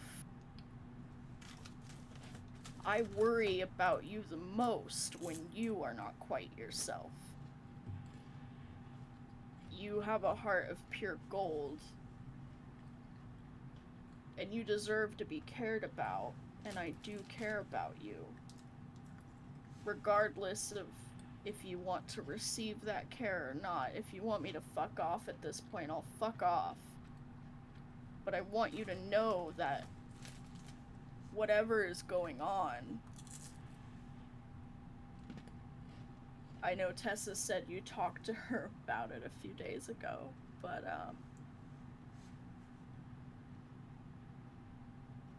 I'm here. I know what it feels like to lose things and people that are precious to you. And I don't want you to ever feel like you're standing on this ship alone. I'm always gonna be right beside you if you ask me. It's just, and I just wanted to apologize for being an asshole today and kinda yesterday. You don't deserve that. Even if you're kinda giving it, you don't deserve it back. That's it. And Renori will, like, move to, like, leave. You're muted. I was typing something, so I muted myself. I can imagine just anyway. Tide is gonna fly kind of like past Renori and drop the map. And while he was on the crow's nest, he had circled. Hang on.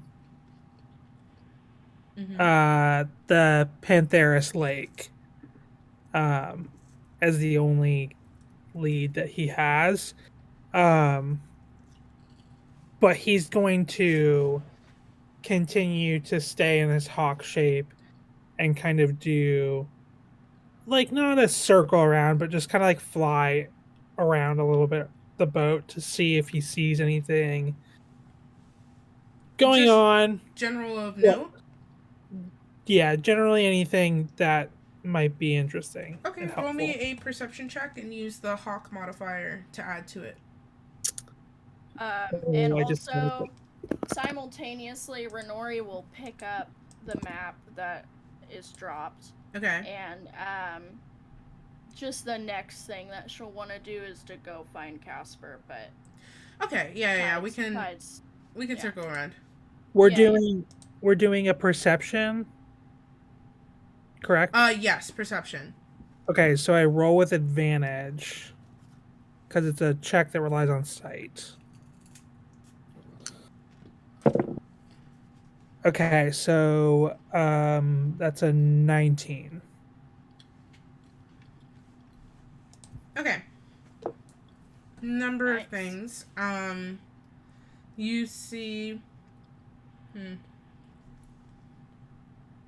trying to like orient myself of what a bird's eye view of the Seahawk would look like right now. Okay,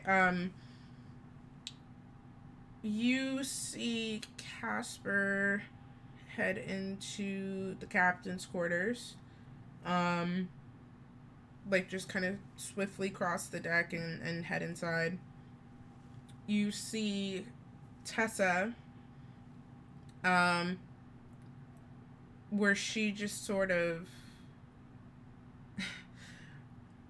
you see her just kind of walking back and forth on one of the ship's railings, which is like absurd with how much the ship is moving, but she's just kind of one at a time, one foot in front of the other, just kind of pacing up and down this way. You see a few of the sailors look like they're gambling and talking. You see Ripley. She is just sort of seated on a crate, kind of off in the corner, just kind of watching the ocean. You see with the gambling group, you see probably Laurel and Brienne. They look like they're teaming up together against the other guys. You can't really tell how it's going, but it looks like everybody's very intently set on this game. That's all you really see from above deck that's going on. It's just like, and then of course the general fare of sailors milling about, like keeping the ship up in check. Do I see anything like in the distance by any chance with a 19? Hold on one moment, you might.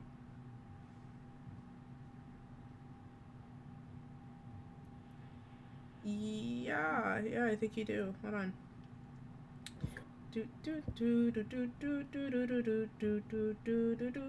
That's not the Jeopardy theme song. There we go. Okay. And in my head, I was still thinking the Wii theme song, even though I said Jeopardy. So I don't know if this makes a difference, but I did this wrong. I actually got a 21, not a 19. Okay. Let's see. Okay. So you kind of take a general pass around the ship. You still see all of this, and you sort of direct your gaze outward to the horizon, doing a final general sweep as you circle back in, possibly to land, or you're just circling around again. You do make out quite a few boats. It seems like you're passing through a more populated area in terms of travel fare. Some seem closer, some seem smaller. At this distance, you can't necessarily see any flags, or like you can't, like, they're not close enough for you to like be like, oh, it's this insignia or whatever. But there are quite a few ships just on all sides, just sort of around as you're passing through this area. Not necessarily any land masses super in view, like you think you see a couple very much on the far horizon, but nothing specifically of interest out to sea, no. And none of those boats are black that I can tell of, correct? At this distance, hard to say. Okay. I think I'm going to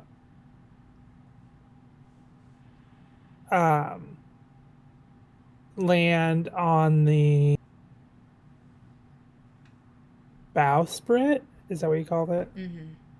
Just like the front of the boat, and he's just gonna park himself there for now, just to keep observing, since he has much better vision as this creature. Okay, you are a delightfully ironic copy of the front of the boat, because the front of the boat has a hawk head with wings outstretched as a sort of figurehead. So imagine you just kind of sitting there facing the same direction. It's like a spitting image sort of situation. Oh, Sarah, thank you for that compliment. That's really sweet. I appreciate you. What the heck? Aww. What the heck? Thank you. All right, Kristen. Okay. I have 2 hands, Christy. I guess. So, okay. Renori, you're heading to find Casper. Raven, you're down below deck. Yes. You said you went to go see Fishhook, so what's up? I'm just gonna be like, hey, I kind of threw up the bread from earlier. Do you have like any soup or anything? Oh, yeah, of course, That of could course. like help. Thanks. He starts fussing with a copper kettle that's sort of on their little stove there. He I'm just actually, gonna lie down, and she lies down like in the back where she had that mental breakdown, yeah. like I don't know, 3 episodes ago. And she's just gonna lie down with her feet up in the air. Okay. After a few moments, there's like a sort of herbal smell, and then you see him kind of his shadow just kind of loom over you. Oh God, hi. Sorry, I didn't mean to scare No, you. you're fine. Ginger tea, Thank you. fresh. After you finish that, we can talk about food. I just don't want you to have to go through that again. No, this is good. Thank you. And Raven will sit up and start to slowly blow against the hot liquid and then take a small sip. Uh, he's not kidding. It's fresh ginger, and in fact, tasting it and the tang and the sort of natural sweetness, yet not overpowering, you kind of catch the same. You know how like something will smell like what it tastes like. Mm-hmm. Yeah, you catch that in the air, and as you kind of glance over to the counter, you see where Fishhook is literally still chopping ginger and like distilling it into this little copper kettle where he prepped this tea for you. And there's like some errant tea leaves that have kind of spilled a little bit out of a jar. Like, he's kind of just cleaning up a little bit, and he goes like over his shoulder, "Let me know if you want more. There's plenty." Thank you. It's good. Always She takes another sip. incredible. Yes. I love ginger tea. Ginger tea's my favorite. And so, okay, are you undertaking anything? Or are you just kind of thinking in the corner? Yeah, Raven's just gonna be like quietly contemplating her whole conversation with Casper. She's like, I'm not gonna go and try to force my presence upon Faustus. If he wants to reveal himself, then he shall do that in his own time. She's honestly pissed off at Tide. Like she's Everyone's not about to Tide right quite now. she's not quite as gracious, I don't think, as Renori has been, where she's just like, I'm not gonna be an asshole to you, even though you've been an asshole to me. She's very much like, no, fuck you. I don't think I've really done anything to deserve getting treated like this. So if he wants to apologize to me, then I'm not gonna go up to him to force himself to explain his behavior.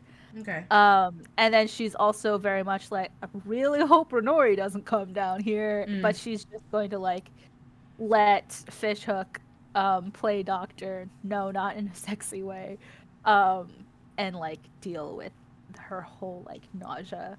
Okay. The just floating scent of ginger and other just herbs that you connect to like tea and just medicinal purposes. That scent just sort of floats in the air a little bit. And there's like the rhythmic sound of chopping as you get the sense he's preparing something. And it's just kind of quiet. Renori, where are you headed right now? You said captain's quarters, right? We'll find the man. Okay, your man's is in the captain's quarters. The door's cracked open, and you see him. I mean, seated. she waltzes on in. I know, right? but like you notice the door is ajar as you make your way in. He's seated at the head of the war table, and is just sort of chin propped on his hand, thinking over a few things. Few parchments spread out in front of him. You get the sense of like maps and errant notes. Is it a door or a jar? All right. It's fucking Thank you. that. Yeah. All right. Yeah. Mm-hmm. Okay. I have passed away. Everything hurts now. Um, I'm just gonna cover my dog's so, ears real quick. so Renori will go in and slam the map that Tide dropped off on the table in front of Casper. And point at where Tide circled. So, Tide gave me to this while he was a hawk. Kinda weird. Okay. And based on a conversation I had with Tide, pretty sure that this is where one of the stones is, at least in this area. However, I don't really want to go into this area head first. And I have a proposition you're not gonna like. I have a feeling I know where it's going, but please, yeah, let's talk about it. You know what's near here? Yes, babe, I do. You sure? 'Cause I know you're not sure? liked there. How could I forget? Well, I think If I wasn't here, my head would be on a pike outside the main gate. yeah. I think it could be a lot of fun to get some stuff done, you know, knock out multiple birds with one stone. Okay. If we head to where Tide is circled, but through the capital, you know, you could steal from the queen 5 times now.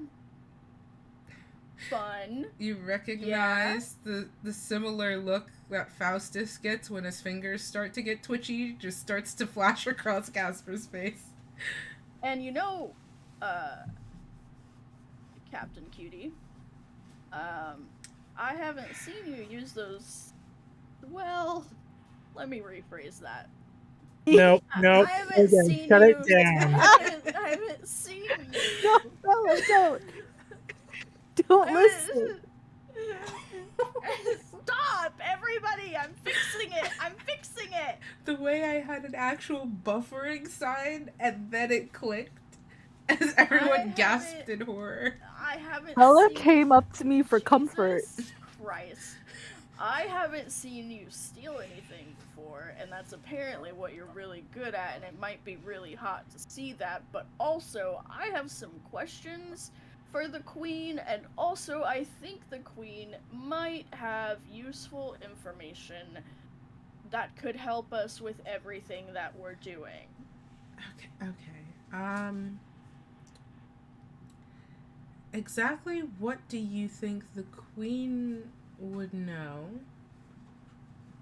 that we can't get from a place that wants to kill me less? Well, isn't that part of the fun? Okay, in general, yes. And the more I think about it, the more enticing it is. However, it would really suck for everyone if I perhaps lost my head.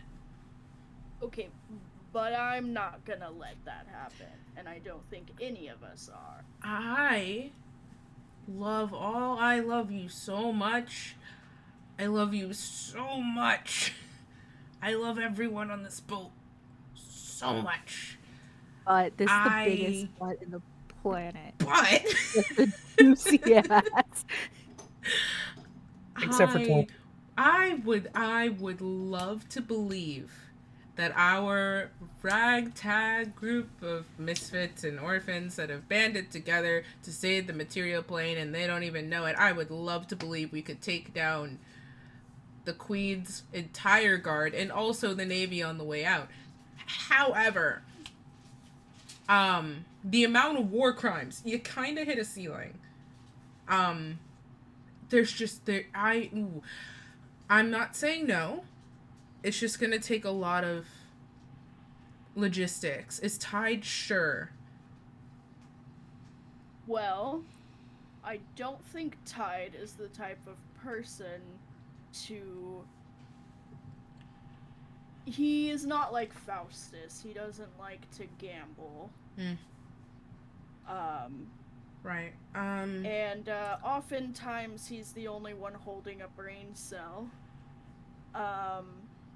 And based on what I also know about the stone that was described to be in an area that is super windy and miserable, it's up north, and this tracks with what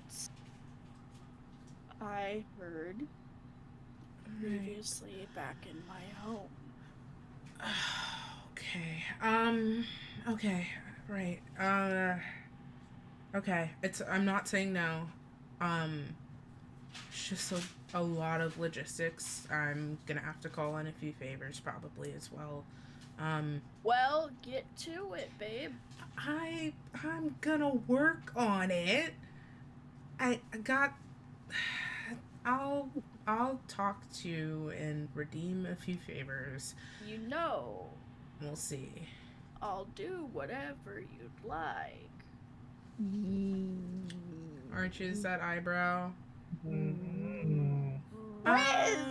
Sarah, you two are the worst.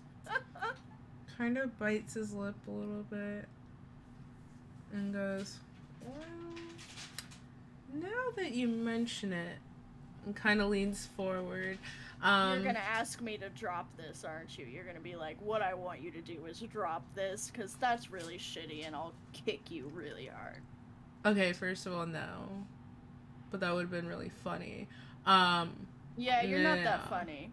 He wants you to drop something else. Oh. I was going to say I'd Drop rather girl. I'd rather prefer you drop something else.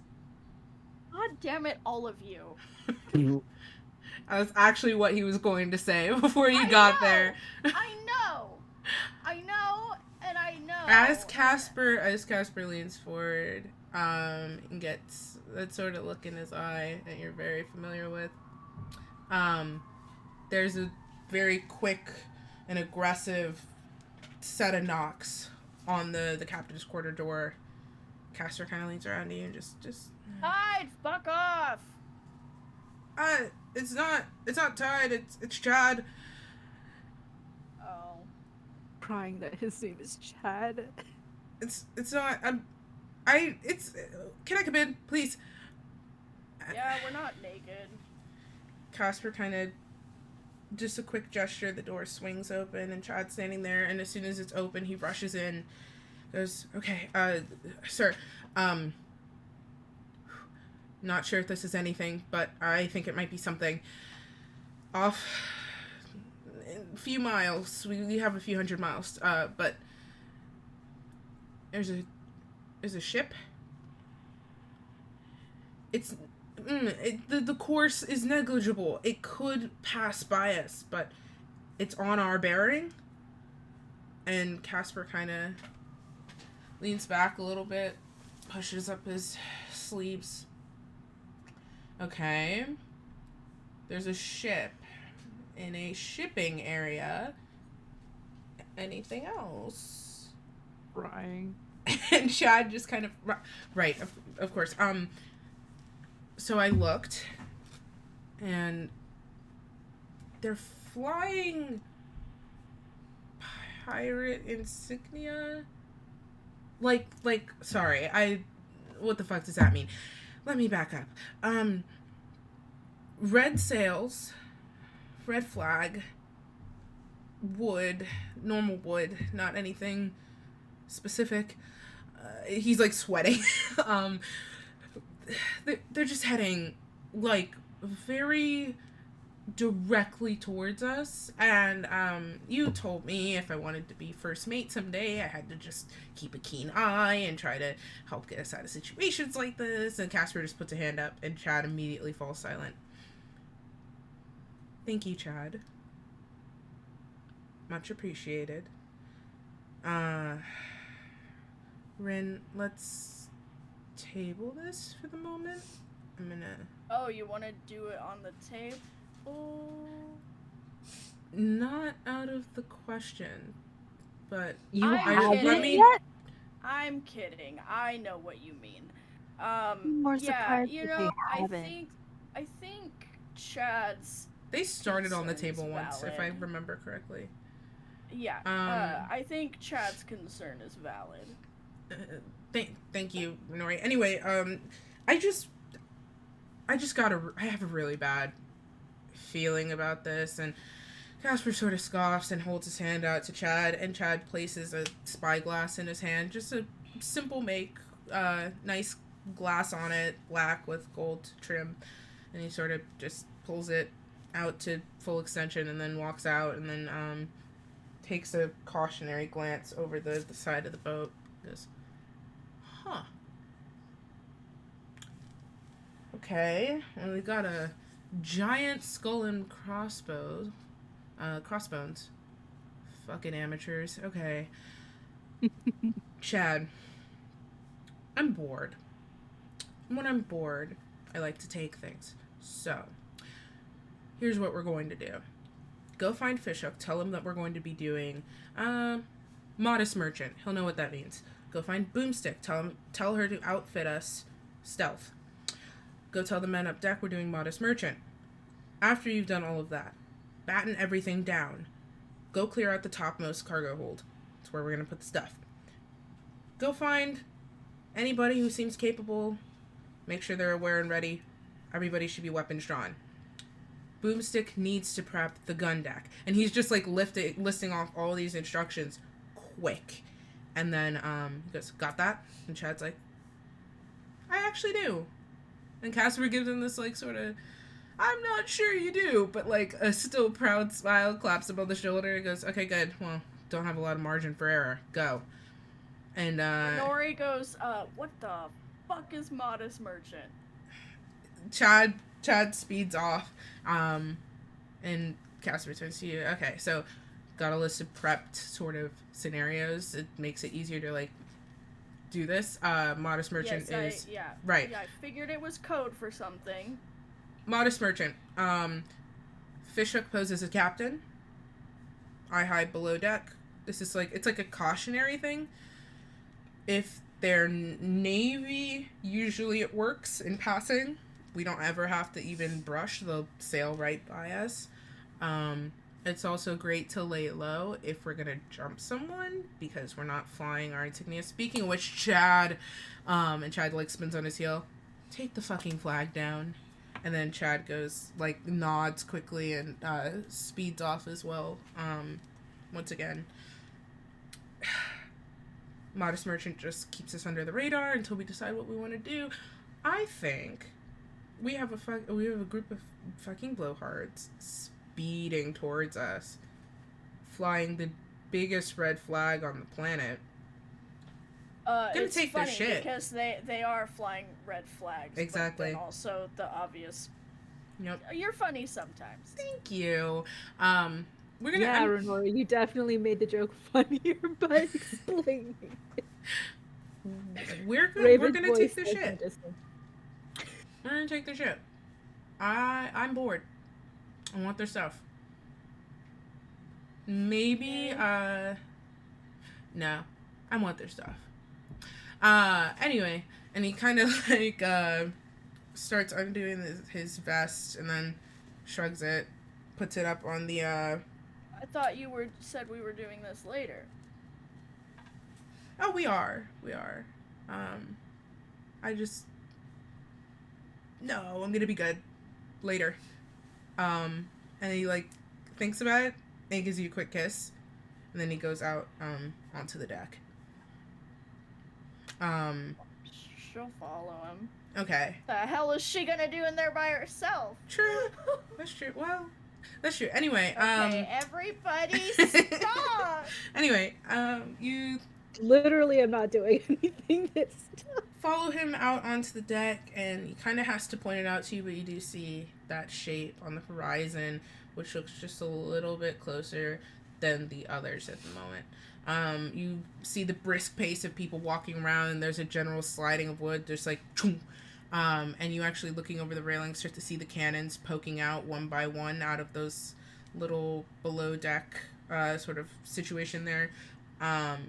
Several of the crew members are shedding their more suspicious garments and assuming a more of a merchant's position. They're hauling some of the cargo out of the cargo holds that you have to pass through to go to like the armory or the brig, and kind of putting it out on the deck to try and give more of a merchant's appearance.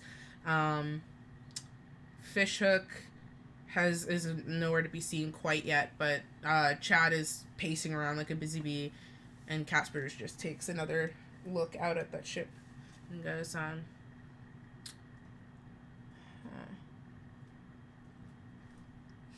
okay, let's see what becomes of this. And kind of just leans on the railing, and they start to approach. And I think that's what's going to end this week's session. Yay! Yes. Okay. First of all, thank you to all of our new friends. Horny really wanted to have sex again. Not really. It was mostly just to be fun. But it'll still happen. It'll happen. There's plenty of time. Oh yeah, it's horny. It's gonna happen. Anywho. Thank you to all of the new friends who joined us, whether you joined us when we were offline or you joined us when we were online. You are very much appreciated here. Love you. Thank you for joining. I've been calling us the Void. I think I'm going to stick with that. Welcome to the Void. I said it again. I said it at the beginning of the stream. I said it again at the break. I'm going to say it one more time as we close out. If you're looking for a charity initiative to be generous with, all I want for Christmas is Pride December support. Yeah, no, that worked. We got there. I'm gonna support you. We got there. Pride December, which is a general event hosted by Mermaid Royal, or Jude if you know them, is this wonderful initiative which is raising money for Rainbow Railroad, which is an organization that helps queer youth in countries where being queer is a persecutable crime, and helps them get them to safer locations where they can start new lives safely. Amazing charity doing a lot of good work on the ground and saving a lot of lives. So if you are able to monetarily support something this season, I ask that it be that over even any of my own stuff. I don't have a charity initiative planned to round out our year, but charity is very important to us in this community, and I would very much appreciate if that's where you wanted to put that support. And if you can't monetarily support, you want to just boost the campaign and bring attention that it's still going on for the balance of December. That is also super appreciated by both me and Jude. They want to get the word out for people, and if you're a streamer and you want to hop in, you can always make your own charity campaign as well under the Pride December banner. Anywho, also stuff to plug. If all of our VODs are over on the YouTube channel, I am traveling this weekend, so I'm not sure when this one will make its way over to YouTube, but episodes 1 through 20 are all over there in their full length. Over there as well is the entirety of Eclipse, if you weren't able to catch our October classic horror themed charity campaign as well. The full VODs are over there as well, and as well as a number of other goodies. Oh boy. Oh god. There was something else I was going to say, but I can't remember what it was. Anywho, I, as always, appreciate everybody's support. If we're not back on December 31st, we will see you all in 2022 on January 7th. Which is huge. Yeah. We'll see. Keep an eye on my Twitter for updates about our schedule. But I appreciate everybody's come out. And one more thing. As I go into 2022, I really want to buckle down more on TTRPGs. This is what I do. This is what I love. This is what brings me joy. So if you liked what you saw today, whether you're joining us for the first time or you've been here for the entire ride, or you found us somewhere in the middle and you appreciate what we're doing here and that you're having a good time, talk about Stormborn's Curse. Use the hashtag. Just let people know that you enjoy the vibes over here. I'm going to be opening up a whole new realm of stories in 2022 and bringing a lot of cool people to my table and maybe even playing at a few tables. We'll see. So, if you like what's happening over here every Friday, we do put our heart and soul into it. So, chat about it. Anywho, we're going to go. Bella has said goodbye, but we love baby Bella. We love our friends here. And we're sending love to Jake, who was with us in spirit for today, and we'll be back eventually. All right. Thank you guys so much for hanging out with us as always, and we will see you very soon. Bye.